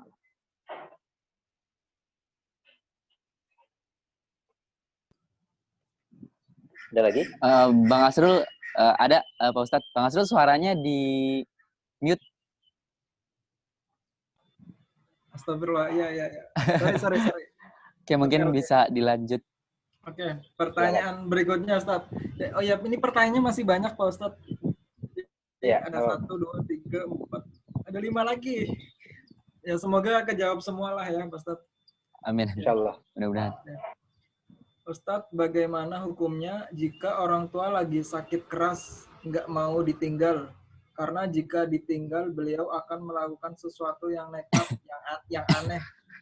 Sedangkan waktu sudah memasuki waktu sholat. Oh, maksudnya dia nggak bisa ditinggal sendiri kali orang tuanya, punya nggak bisa ditinggal. Ya, sholat di samping. Oh gitu. Ya. Sholat di samping orang tuanya, sehingga orang tuanya merasa tenang, walaupun anaknya lagi sholat, tapi ada di sampingnya gitu kan. Dan biasanya seperti itu. Yang penting orang tua tuh yakin ada seseorang di sampingnya, ada anaknya di sampingnya. Ya anaknya pasti mungkin ketiduran ataupun sholat ya. Atau tadi bergantian. Kalau anaknya ada lebih dari satu kan bisa bergantian. gitu. Walaupun kadang ada orang tua yang lebih enak dekat dengan salah satu anaknya misalkan, ya itu biasanya naluri, itu biasanya hal yang manusiawi. Tetapi kan kemudian kita menjawab anaknya ada 5 dan 6, ya digilir lah, ya dijadwal. Kalau tempatnya mereka tempat tinggalnya dengan orang tuanya itu tidak berjauhan, artinya masih bisa terjangkau. Tapi kalau sudah luar kota, luar pulau, ya harus memaklumi, kan gitu ya. Nah makanya dan kita bisa sholat juga di jamaah, ya kalau dalam kondisi darurat seperti itu, ya orang tua kita nggak mau tinggal, nanti ada hal-hal yang tidak ya kita inginkan, atau dia kemudian di luar kontrol, biasanya suka ngamuk, ya kan ada orang tua yang sudah lepas kontrolnya gitu kan, bisa ngamuk, bisa ini. Wah, kalau kita nggak ada repot kan. Maka kita bisa sholat itu di jam zuhur, asar ditarik, asar ke zuhur, atau nanti ditarik ke asar gitu ya. Maghrib bisa juga demikian. Nanti kalau orang tua kita udah tidur, kita bisa baru tinggalin, gitu ya. Kita baru bisa tinggalin. Kalau orang tua kita udah tidur, kita sudah tahu kemudian tidurnya berapa lama misalkan. Ya, kita juga butuh istirahat. Hal yang bisa diatur, dikondisikan mungkin waktunya dan caranya. Allah. Oke, baik. Baik. Oke, Jazakallah Ustaz. Ya, jazakallah. Pertanyaan selanjutnya. Nah, ini mewakili kita juga ya Bang? Nggak tahu. Ini apakah Silakan. Gini, apakah pernikahan menjadi wajib karena perintah kedua orang tua atau perintah salah satu dari keduanya? Oh berarti maksudnya harus perintah harus dari maksudnya keduanya dari, atau ini ya? salah satu dari orang tua gitu. Mungkin kalau salah Ya, satunya kalau nggak menyetujui, mungkin wajib atau enggak gitu. Ya udah, oke Ustaz. ya. Baik, kalau orang tua kita menyuruh kita menikah, ya hukum asal menikahnya kan sunnah, betul ya. Tetapi orang tua kita menyuruh kita untuk menikah, ya memang wajib, tetapi dia butuh proses, kan gitu ya. Bukan wajib besok lusa langsung nikah, kan bukan begitu pemahamannya. Ya, artinya kita diminta oleh orang tua kita untuk berpikir lebih serius dalam untuk berumah tangga, ya. Ya orang tua kita kan pertimbangannya apa? Kamu udah usia udah matang, pekerjaan misalnya sudah ada, ya kan, kemudian daripada nanti terjerumus perbuatan dosa, ya pacaran atau pergaulan bebas, ya lebih baik menikah, ya rezeki tambah berkah dengan menikah kan gitu, gaji bisa tambah berkah dengan menikah. Nah jadi orang tua kita nyuruh itu hal yang sifatnya kemaslahatan bagi anaknya. Kalau hukum asal pernikahannya sih memang hukumnya sunnah muakkadah, sangat dianjurkan. Tapi ketika orang tua kita menyampaikan itu kita harus langsung jadi bahan perhatian. Ya, tapi kan kita bisa kalau gitu kan bisa diplomasinya ya insya Allah Pak Bu, ya. Tapi ya saya juga harus proses dulu dalam mencari teman hidup itu, ya supaya bisa juga nanti ya menjaga bapak, menjaga ibu, bisa menjadi keluarga menantu yang baik. Kita bisa diplomasi untuk itu. Tapi kita tetap berpikir, oh ini disuruh orang tua nikah, bismillah harus nikah. Tetapi bukan langsung kemudian simsalabim besok langsung menikah, itu kan butuh proses. Tapi tetap kita kemudian jadi perhatian kita jadi lebih fokus untuk itu. Yang kedua, bagaimana kalau salah satunya tidak setuju misalkan. Kita sudah ada calon, tidak setuju. Ya sudah, tidak usah dipaksakan. Ya, tetapi satu, kita lagi-lagi ini babnya adalah seni dalam berkomunikasi. Ini seni dalam merayu. Ini kan bukan hitam putih. Ya, bukan hitam putih. Ya, kalau memang Bapak nggak setuju, ibu sudah langsung tinggalin. Datang sini nggak setuju lagi, udah mau sampai kapan? Kita benar sampai kapan orang tua juga harus paham sampai kapan dia bisa orang tua itu ingin mendapatkan menantu yang ideal menurut dia, nggak akan bisa, ya nggak akan nemuin yang menantu yang ideal sebagaimana sampai kapanpun kita nggak akan menemukan pasangan hidup yang ideal yang sempurna tidak ada cacatnya, itu nggak akan mungkin. Sampai kapanpun kita nggak akan nikah gitu. Dan orang tua kita sampai kapan nggak akan punya mantu gitu kan kalau cara berpikirnya seperti itu. Yang penting kan basic dasarnya adalah soleh solehah, ya. Hal-hal yang lain yang sifatnya itu tambahannya itu bisa bisa dikembangkan, ya itu bisa dinegosiasikan, itu bisa kemudian diplomasikan dengan orang tua kita. Tapi kalau dia soleh, dia soleha, ya dari keluarga yang baik, insya Allah, kemudian bertanggung jawab kalau dia memang itu calon menantunya laki-laki, ya, istrinya kemudian penyayang, ya kalau itu calon menantu dia perempuan, maka insya Allah ya kita tinggal istikharahkan dan mohon kepada Allah yang terbaik.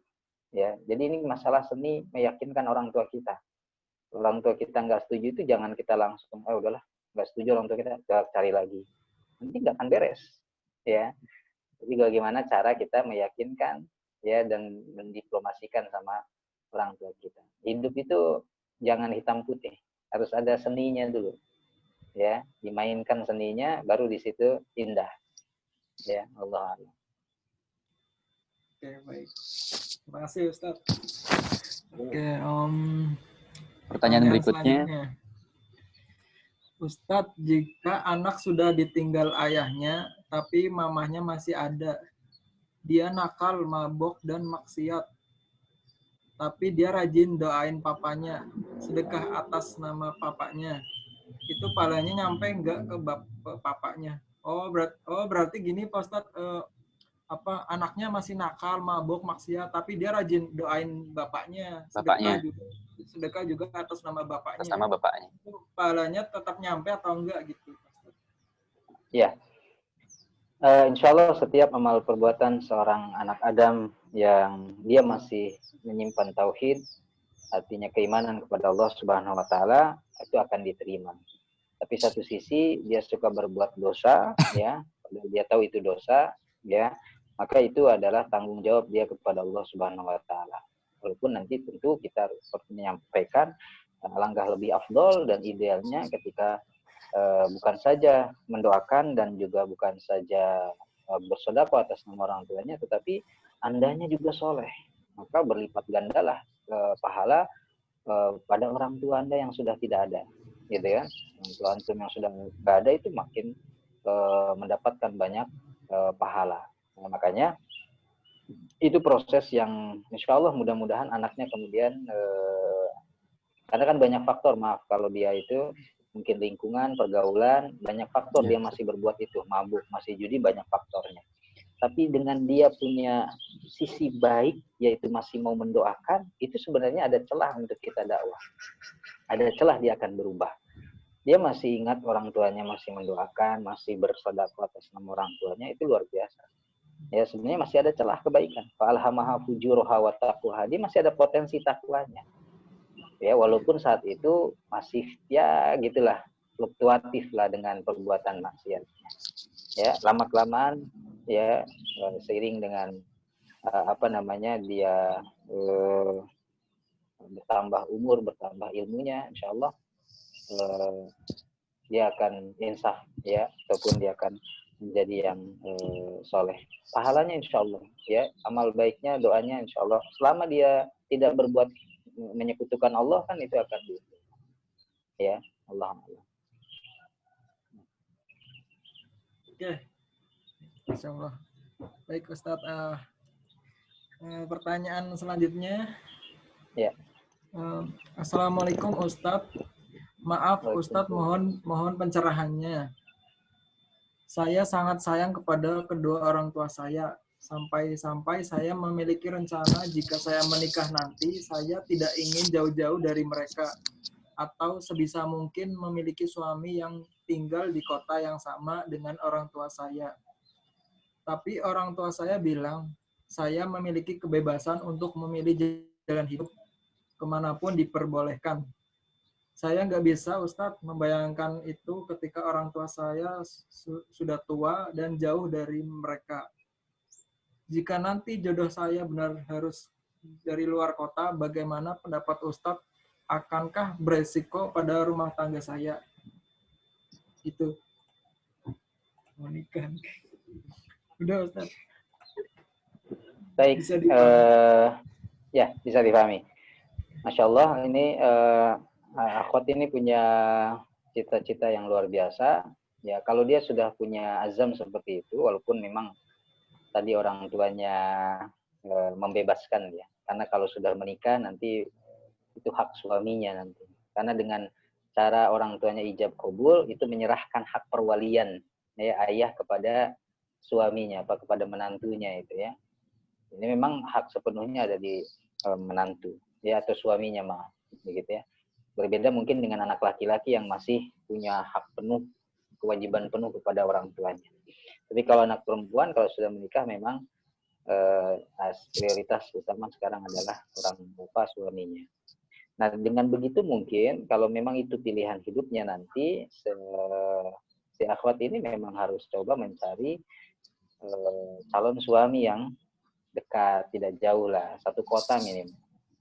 Ya, syukur-syukur satu RT, misalkan gitu ya, biar tiap hari ditengokin. Tapi kan nggak seperti itu juga, ya. Nanti pemikiran orang kok akan berubah, ya, akan berubah sesuai dengan kebutuhan dan zamannya. Tapi intinya niat baik, ya, azam dari akhwat ini luar biasa. Ya, maka nanti harus mencari suami yang memang satu visi dengan dia, satu alur dan satu fikrohnya, ya. Tapi kan harus diketahui apakah dia anak tunggal atau ada kakaknya, adiknya, itu juga harus ketahui. Jangan semua dimonopoli ingin dia saja, harus bagi-bagi dengan anak-anaknya yang lain, kakaknya dengan adiknya, untuk juga sama-sama merawat orang tua.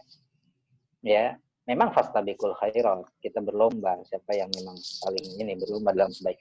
Tapi bukan berarti kita tidak berbagi untuk beramal soleh, gitu ya. Nah, jadi itu yang harus kita lakukan. Ya. Itu bisa ditangkap ya jawaban saya. Baik. Iya, bisa Ustaz. Ya. Oke. Oke, lanjut pertanyaannya. Ustadz, bagaimana caranya berbakti kepada orang tua sedangkan yang membuat rasa untuk tidak menghormatinya itu karena sikap dan perbuatan dia sendiri? Apakah ada ayah yang durhaka kepada anaknya? Sebab dari kondisi itu yang memancing untuk tidak ingin berbakti kepadanya. Karena kondisi seperti ini pun si anak suka berkata tidak pernah ingin lahir dan menjadi anaknya. Butuh nasihat untuk saudara saya saat ini yang masih SMA. Baik, ikhwafillah. Mungkin tadi hampir mirip pertanyaannya dengan sebelumnya. Memang ada orang tua yang durhaka sama anak, ya, atau orang tua yang kemudian abai terhadap anak. Tapi itu tanggung jawab dia, ya, kepada Allah Subhanahu Wa Taala. Jangan sampai sikap orang tua kita mempengaruhi sikap kita kepada orang tua. Ya, jadi jangan sampai sikap orang tua kepada kita, anaknya, mempengaruhi sikap kita kepada orang tua kita. Justru tidak jarang orang tua kembali ke jalan yang benar karena kesolehan anak, ya, karena melihat kesolehan anaknya yang diperlakukan sebenarnya mungkin zalim oleh orang tuanya, tapi anaknya tetap berbakti.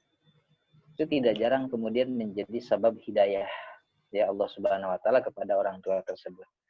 Berarti kita harus bersabar sambil seraya terus mendoakan supaya ya orang tua kita menjadi orang tua yang soleh, orang tua yang bertanggung jawab, ya. Nah, siapa tahu itulah peluang kita untuk mensolehkan dan menginsafkan orang tua kita. Sebab kalau kita sama juga, ya berarti kita juga anak durhaka juga. Artinya sikap orang tua mempengaruhi perilaku kita kepada orang tua, ya. Dan itu double kan ruginya. Ya orang tuanya nggak soleh-soleh, kitanya jadi durhaka juga. Ya misalkan kalau orang tua kita sampai meninggal, qadarullah ternyata begitu terus. Tapi kita nggak rugi karena kitanya sudah soleh, ya. Karena hidayah itu hak prerogatif Allah. Mungkin ada orang tua yang sampai meninggalnya begitu terus, itu hak prerogatif Allah, ya. Nggak memberikan hidayah misalkan. Tapi kan kita nggak rugi karena kitanya tetap menjaga kesolehan kita dan bakti kita sama orang tua.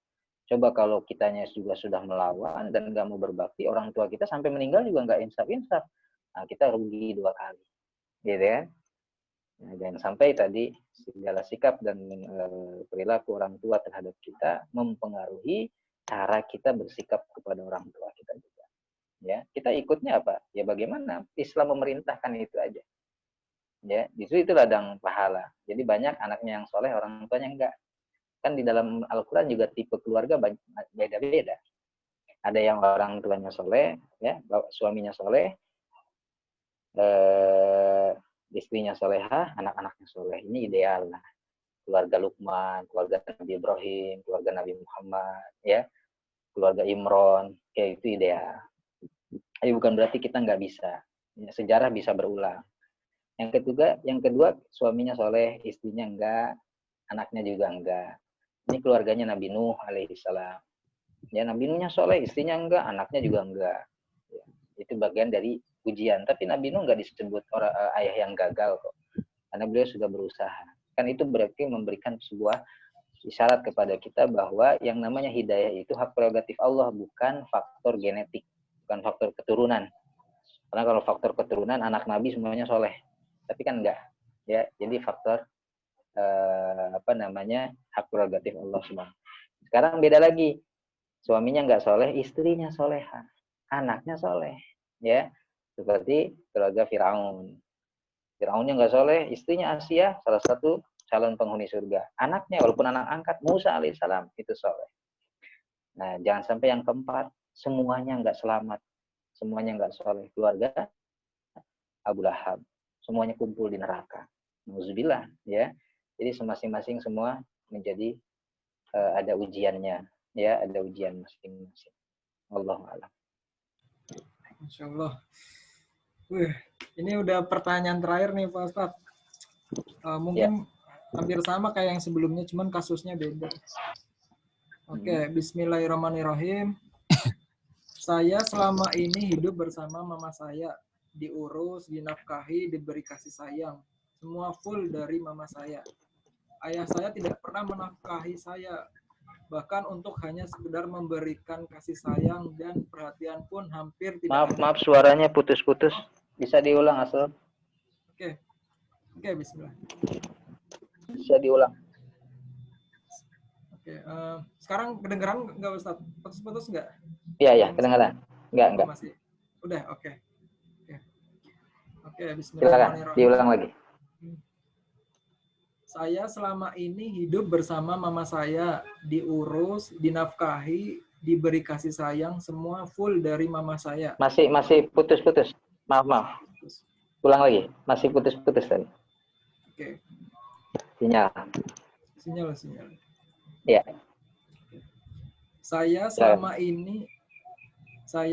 ini hidup bersama mama saya, diurus, dinafkahi, diberi kasih sayang, semua full dari mama saya. Ya. Ayah saya tidak pernah menafkahi saya, bahkan untuk hanya sekedar memberikan kasih sayang dan perhatian pun hampir tidak ada.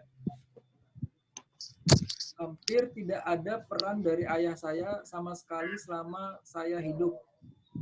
Bahkan kenangan manis bersama ayah saya pun rasanya hampir tidak ada. Hal ini membuat saya mempunyai tujuan hidup untuk selalu bahagiain mama saya dan kasih apa yang mama saya mau untuk membalas jasa dia.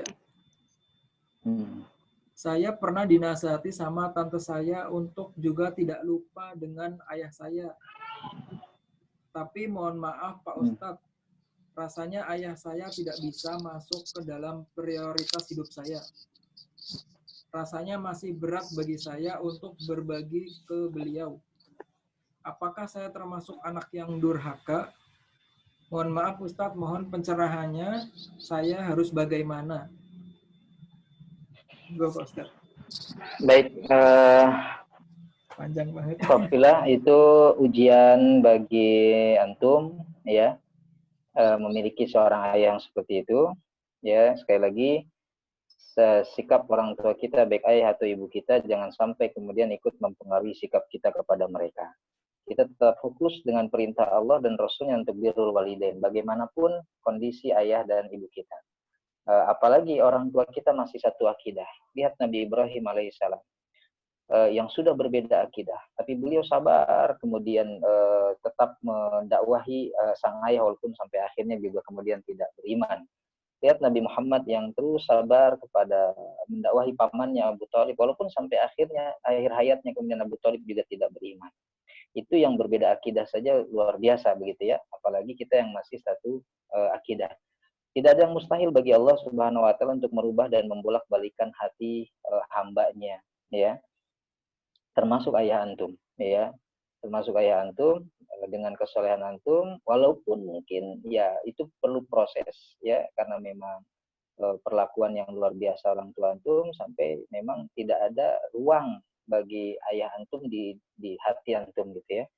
Ya, tetapi itu perlu proses, dan tadi kita tetap berbakti, jangan kita sama aja dengan bapak kita, ya, akhirnya membiarkan begitu saja, oh sama aja berarti sikap kita, dan akhirnya malah memasukkan kita dalam kategori anak yang durhaka juga, ya. Jadi walaupun orang tua kita seperti itu, tetap bukan berarti bakti sama orang tua kemudian hilang, ya.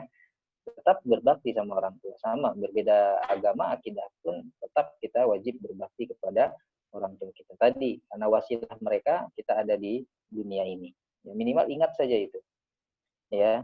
Biasanya gini, kalau saya menyampaikan, kalau ada dari sikap orang tua kita yang tidak berkenan dengan kita, coba antum baca surat Al-Ahqaf ayat 15-16 tadi, ya.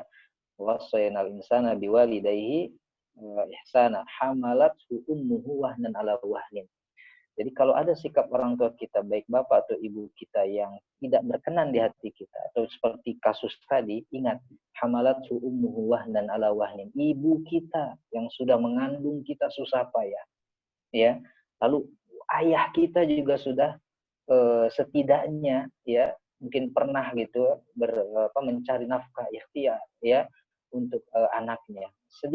Walaupun sedikit, itu jangan lantas menghilangkan jasa dari orang tua kita, dari ayah kita, walaupun hanya sedikit, ya, walaupun hampir tidak ada, kata penanya, hampir tidak ada sama sekali kenangan indah, itu nggak mungkin sama sekali, ya, pasti ada, walaupun memang sedikit, ya. Jadi ya biasanya kalau kita fokus sama kekurangan, maka kebaikannya ternafikan, ya. Tapi kalau kita fokus kepada kebaikan orang tua kita walaupun sedikit, maka kekurangannya termaafkan, gitu ya. Nah, itu yang harus kita fokuskan. Jadi ingat saja, kalau bapak ibu kita ada sikap keduanya yang mungkin kurang berkenan, ya, di hati kita, ingat, ibu kita sudah mengandung, wahnan ala wahni, kemudian menyusui kita, menyapih kita, membesarkan kita, ya, dan kita ada juga, nggak mungkin ibu kita hamil dengan sendirinya, maaf, tanpa ada seorang bapak, seorang suami, ya. Kita bukan Maryam, gitu ya, kita bukan Nabi Isa, gitu ya. Makanya kita harus bersikap memberikan teladan bahkan sama orang tua kita. Biasanya orang tua itu lebih malu kalau dikasih contohnya sama anak, ya. Siapa tahu itu jadi pembuka hidayah bagi ayah antum. Insyaallah tetap sabar, berdoa yang terbaik untuk orang tua antum. Hanya Allah yang bisa menghadirkan kasih sayang dalam hati setiap hambanya, dan hanya Allah yang bisa membolak-balikan hati hambanya. Wallahu a'lam. Baik, Masya Allah, Ustaz. Jazakallah khairan atas jawaban. Ada pertanyaan lagi nggak, Bang Asrul? Pertanyaan apa? Ada pertanyaan lagi nggak? Pertanyaan udah habis, alhamdulillah. Oh, udah selesai ya? Ya. Monggo silakan Pak Anjas. Oke. Pak Ustadz, saya kebetulan mau nanya, boleh nggak Pak Ustadz? Silakan. Oke. Pak Ustadz, gimana kita sebagai seorang anak menyikapi orang tua yang kadang memaksakan anaknya itu untuk berkarir di dunia yang tidak disukai oleh anaknya? Misalnya, katakanlah si anak ini ingin menjadi seorang misalnya arsitek, tapi orang tua tuh lebih menginginkan anaknya menjadi misalnya, udahlah kamu jadi PNS aja gitu kan. Cuma kan kadang-kadang ketika seorang anak itu dipaksa, kadang-kadang anak itu tidak menjalani tapi dengan tidak ikhlas gitu, Ustaz. Itu gimana cara nyikapinya ya, Ustaz? Ya,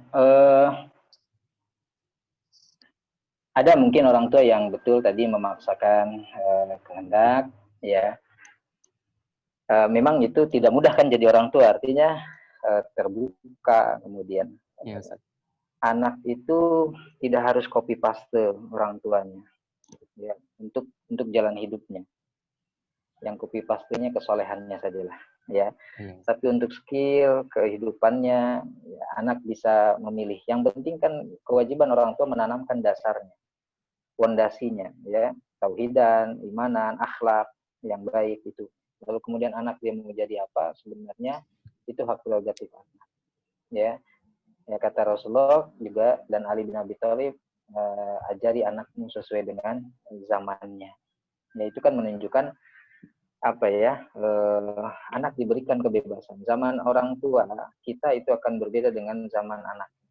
Ya, zaman kita saja sekarang nih, zaman antum itu akan beda dengan anak antum nanti 20 tahun, 30 tahun yang akan datang. Ya. Maka yang kita tanamkan adalah dasar pendidikan. Ya. Bukan si anak harus jadi sesuai dengan keinginan orang tua. Ya. Jadinya itu sesuai dengan keinginan dia, tapi sudah ada basicnya loh. Kalau dia jadi dokter, udah ada basicnya, dia jadi dokter yang soleh. Kalau dia menjadi arsitek, dia jadi arsitek yang soleh. Ya, itu aja, gitu. Nah, bagaimana kita kemudian mensikapinya? Ya, kita berdamai dengan keadaan. Kita berdamai dengan keadaan. Selalu ada kebaikan ketika kita mengikuti keinginan orang tua, insya Allah. Mungkin di awal tidak ikhlas, tetapi coba kita dan kita berikan pendekatan kepada orang tua kita bahwa ya kita memilih jalan kita itu, tetapi tentu semua bekal dasar yang sudah diajarkan orang tua bahwa kita harus soleh, kita berakhlak mulia, taat kepada Allah dan Rasulnya, itu tetap akan dilaksanakan. Jadi kalaupun jadi insinyur, arsitek atau apapun, itu tidak akan merubah dasar kita. Ya, jadi yang jadi kewajiban orang tua menanamkan dasar. Nah, sekarang itu ada yang tidak ditanamkan dasarnya, ya, sehingga dia jadi pejabat, jadi korup, dia jadi ini jadi korup dan lain sebagainya karena dasarnya nggak ada. Hebat sih jadi pejabat, tapi dasarnya nggak ada. Itu kan jauh lebih menyakitkan, jauh lebih menyengsarakan. Dasarnya nggak ada, walaupun dia jadi pejabat, ya, walaupun dia jadi pengusaha, tapi korup, tapi penipu dan lain sebagainya. Ya, maka berdamai dengan keadaan dalam artian ya kalau itu tidak bertentangan, kita coba belajar saja, ya. Nanti keikhlasan itu proses, ya. Orang tua kita pengen kita jadi insinyur, ya coba kita belajar, ya.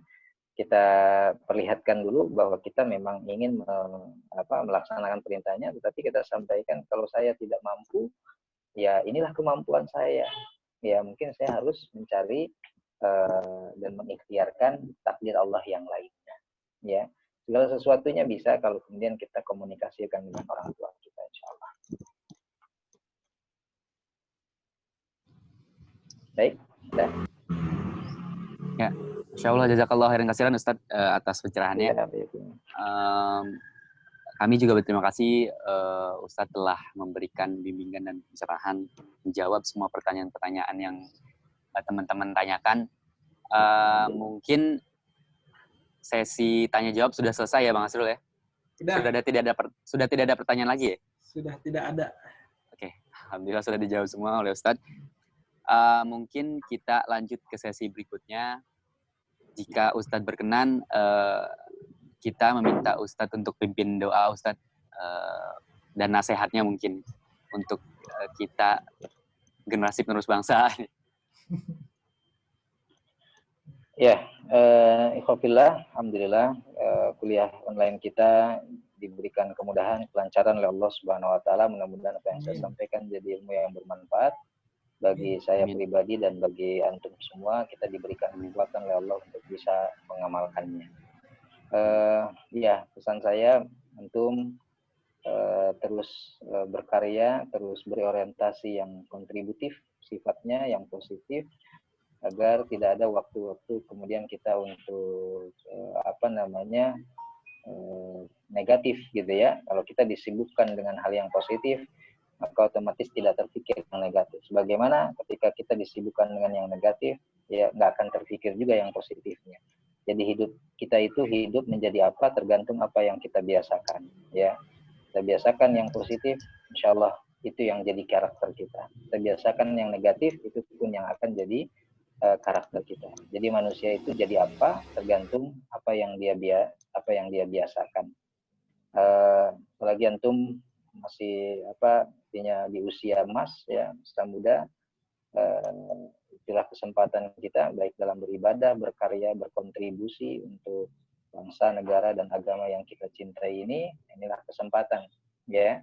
Jadi sekarang yang namanya anak muda dan milenial, keren itu kalau berkarya, keren itu kalau taat, keren itu kalau rajin beribadah, itu keren. Udah nggak ada lagi waktunya anak muda milenial keren itu dengan narkoba, sudah nggak ada lagi istilahnya keren dengan pergaulan bebas. Itu justru bukan keren ya, tapi justru itu malah menjadikan antum tenggelam dalam catatan sejarah. Ya, ini kesempatan saatnya kita mengukir prestasi sejarah kita dan kita menjadi menjadi pahlawan di zamannya. Minimal untuk keluarga kita, untuk teman dekat kita, untuk sahabat-sahabat kita, ya.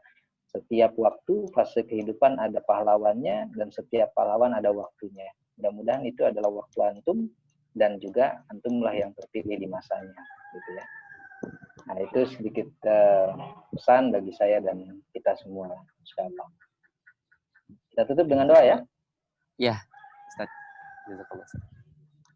Baik. Ikhwafillah, mudah-mudahan sekali lagi ini bermanfaat bagi antum. Kita tutup majelis kita dengan memohon kepada Allah Subhanahu wa taala semoga ini menjadi wasilah diangkatnya berbagai macam ujian dan musibah yang tengah melanda kita dan negeri yang kita cintai serta saudara-saudara kita dimanapun mereka berada. Bismillahirrahmanirrahim. Alhamdulillahirabbil alamin. Hamdan yuwafi ni'amahu wa yukafi mazidah. Ya rabbana lakal hamdu wa syukru kama yanbaghi li jalalika wa wajhika wa 'azimi sultanik. Rabbana zalamna anfusana wa illam taghfir lana wa tarhamna lanakunanna minal khasirin. La ilaha illa anta subhanaka inni kuntu minaz zalimin. Allahumma asrif 'anna al-bala wal waba wal ibtila. Allahumma asrif 'anna al-bala wal waba wal ibtila bi lutfika ya arhamar rahimin. Ya Allah, ya Tuhan kami, ampuni segala dosa dan kekhilafan kami. Jika dosa dan kekhilafan kami ini membuat murka-Mu datang kepada kami, ya Allah. Bukan saja orang-orang yang kufur dan zalim, tapi orang-orang yang taat kepada-Mu ikut terkena imbasnya, ya Rahman. Ampuni segala dosa dan kekhilafan kami. Jadikan kami seperti Nabi Yunus yang tidak pernah meninggalkan Engkau, ya Allah, di saat sesulit apapun, tidak pernah mengorbankan tauhidnya, walaupun dalam kondisi sesulit apapun. Senantiasa masih memuji-Mu, ya Allah, dan mengakui dosa-dosa yang telah kami lakukan dengan jujur kepada-Mu, ya Rahman. Ya Allah, ya Tuhan kami, angkatlah virus ini, wabah ini, ya Rahman, dari sekitar kami dan saudara-saudara kami dimanapun kami berada, dimanapun mereka berada. Ya Allah, ya Tuhan kami, jadikanlah wabah ini, musibah ini sebagai pelajaran berharga untuk kami berbekal dan bersiap untuk menemui-Mu kelak. Ya Rabbal Alamin. Ya Allah, ya Tuhan kami, selamatkan saudara-saudara kami, para pejuang kemanusiaan yang rela mengorbankan harta, waktu, tenaga, materi mereka, ya Rahman, untuk bisa menolong saudara-saudara kami yang terkena ataupun terinfeksi virus ini, ya Rahman. Sediakan jannah-Mu, ya Allah, untuk mereka, ya Rahman. Walaupun kami tidak bisa melakukan hal seperti yang mereka lakukan. Ya Allah, ya Tuhan kami, ampuni segala dosa dan kekhilafan kami. Dengan jadikan setiap dosa dan kekhilafan kami menjadi penyebab datang murka-Mu, ya Rahman. Rabbana innana zalamna anfusana wa illam taghfir lana wa tarhamna lanakunanna minal khasirin. Rabbana atina fid dunya hasanah wa fil akhirati hasanah wa qina adzabannar. Subhanaka rabbina rabbil izzati amma yasifun wa salamun alal mursalin walhamdulillahi rabbil alamin. Baik, jazakallah khairan katsiran Ustaz atas pimpinan doanya. Kami juga terima kasih kepada Ustadz karena telah bersedia untuk membimbing kita di perkuliahan SDTN ini. Mudah-mudahan apa yang Ustadz sampaikan bisa kita terapkan dalam kehidupan dan mudah-mudahan ini menjadi amal soleh yang tidak pernah putus untuk Ustadz. Amin. Mungkin kita sudah memasuki di penghujung perkuliahan minggu ini. Kita Baiklah, mungkin untuk sebelum menutup perkuliahan ini, kita membaca hamdalah bersama-sama. Alhamdulillahirabbil alamin. Kemudian kita baca istighfar 3 kali. Astagfirullahaladzim, astagfirullahaladzim, astagfirullahaladzim. Kemudian disertai dengan doa penutup majelis. Subhanaka Allahumma wa bihamdika. Astagfirullah wa atubu ilaik. Ya, mungkin perkuliahan ini dicukupkan sampai sini saja ya, teman-teman. Bang Asrul, ada yang mau disampaikan mungkin? Di-mute Bang Asrul. Oke, terima kasih Pak Ustadz atas ilmunya, pencerahannya. Sama-sama. Ini perkuliahan online yang paling berkesan menurut saya. Terima kasih Ustadz. Oke.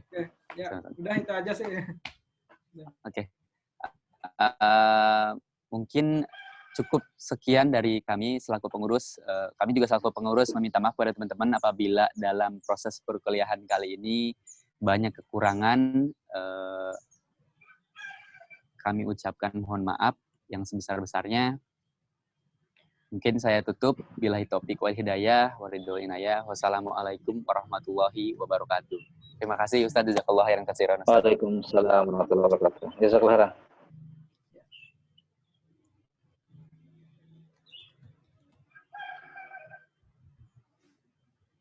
Baik, Pak Ketua, gimana?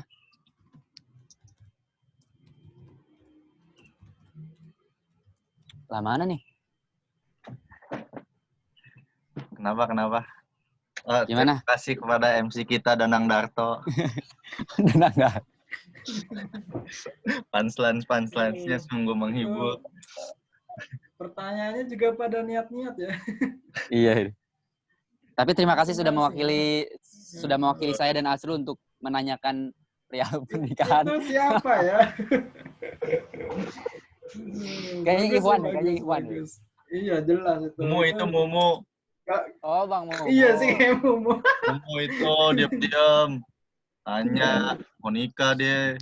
Ada. Ayo segerakan Mu. Aduh.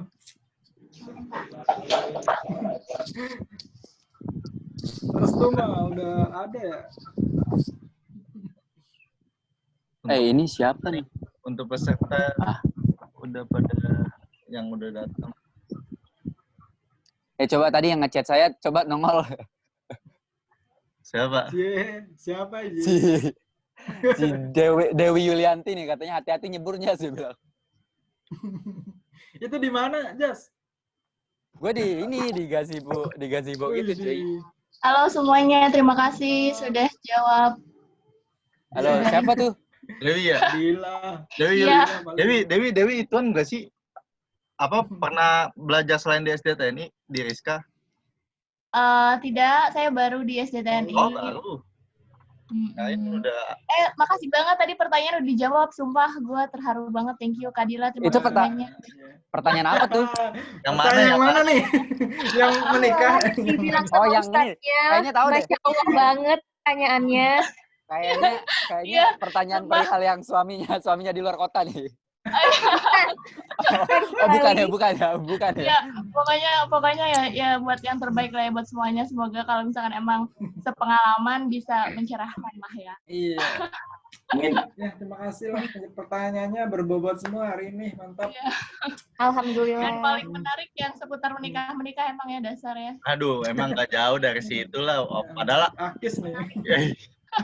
Dasarnya ada orang tuh ujung-ujungnya nyaretnya ke situ lagi. Udahlah. Emang udah waktunya. Yoi. Nah gue. Thank you. Kan yang nanya lu. Hah? Yang nanya lu. Ntar gue minta PPT-nya lah. PPT-nya. Yep. Gimana yang lain di rumah pada aman nggak?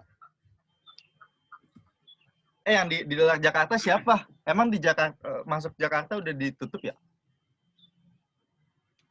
Di-unmute dong nih semuanya. Masih mati. Di-mute. Salah. Gimana guys? Masih 21 orang. Jakarta. Kok hari ini sedikit ya? Juga. Iya, karena nggak gabungan.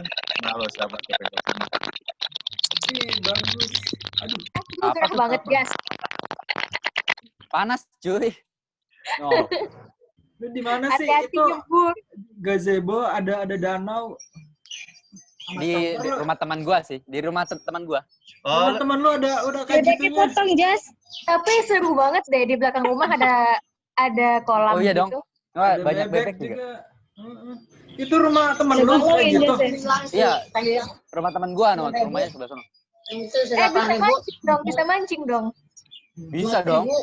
Itu Jakarta bukan? Gua sering, bukan di Karawang. Oh, Di sini sering mancing, cuy. Wih, mancing siapa cuy? Ya, mancing keributan. mancing perasaannya. Iya. Gila. Sekarang udah begitu-begituan. Gak kayak tadi, efek yang tadi kali. Gue diajarin Akis. Gue lagi. Emang dasar Akis mah orangnya begitu. Oh, gue. Lambe turah.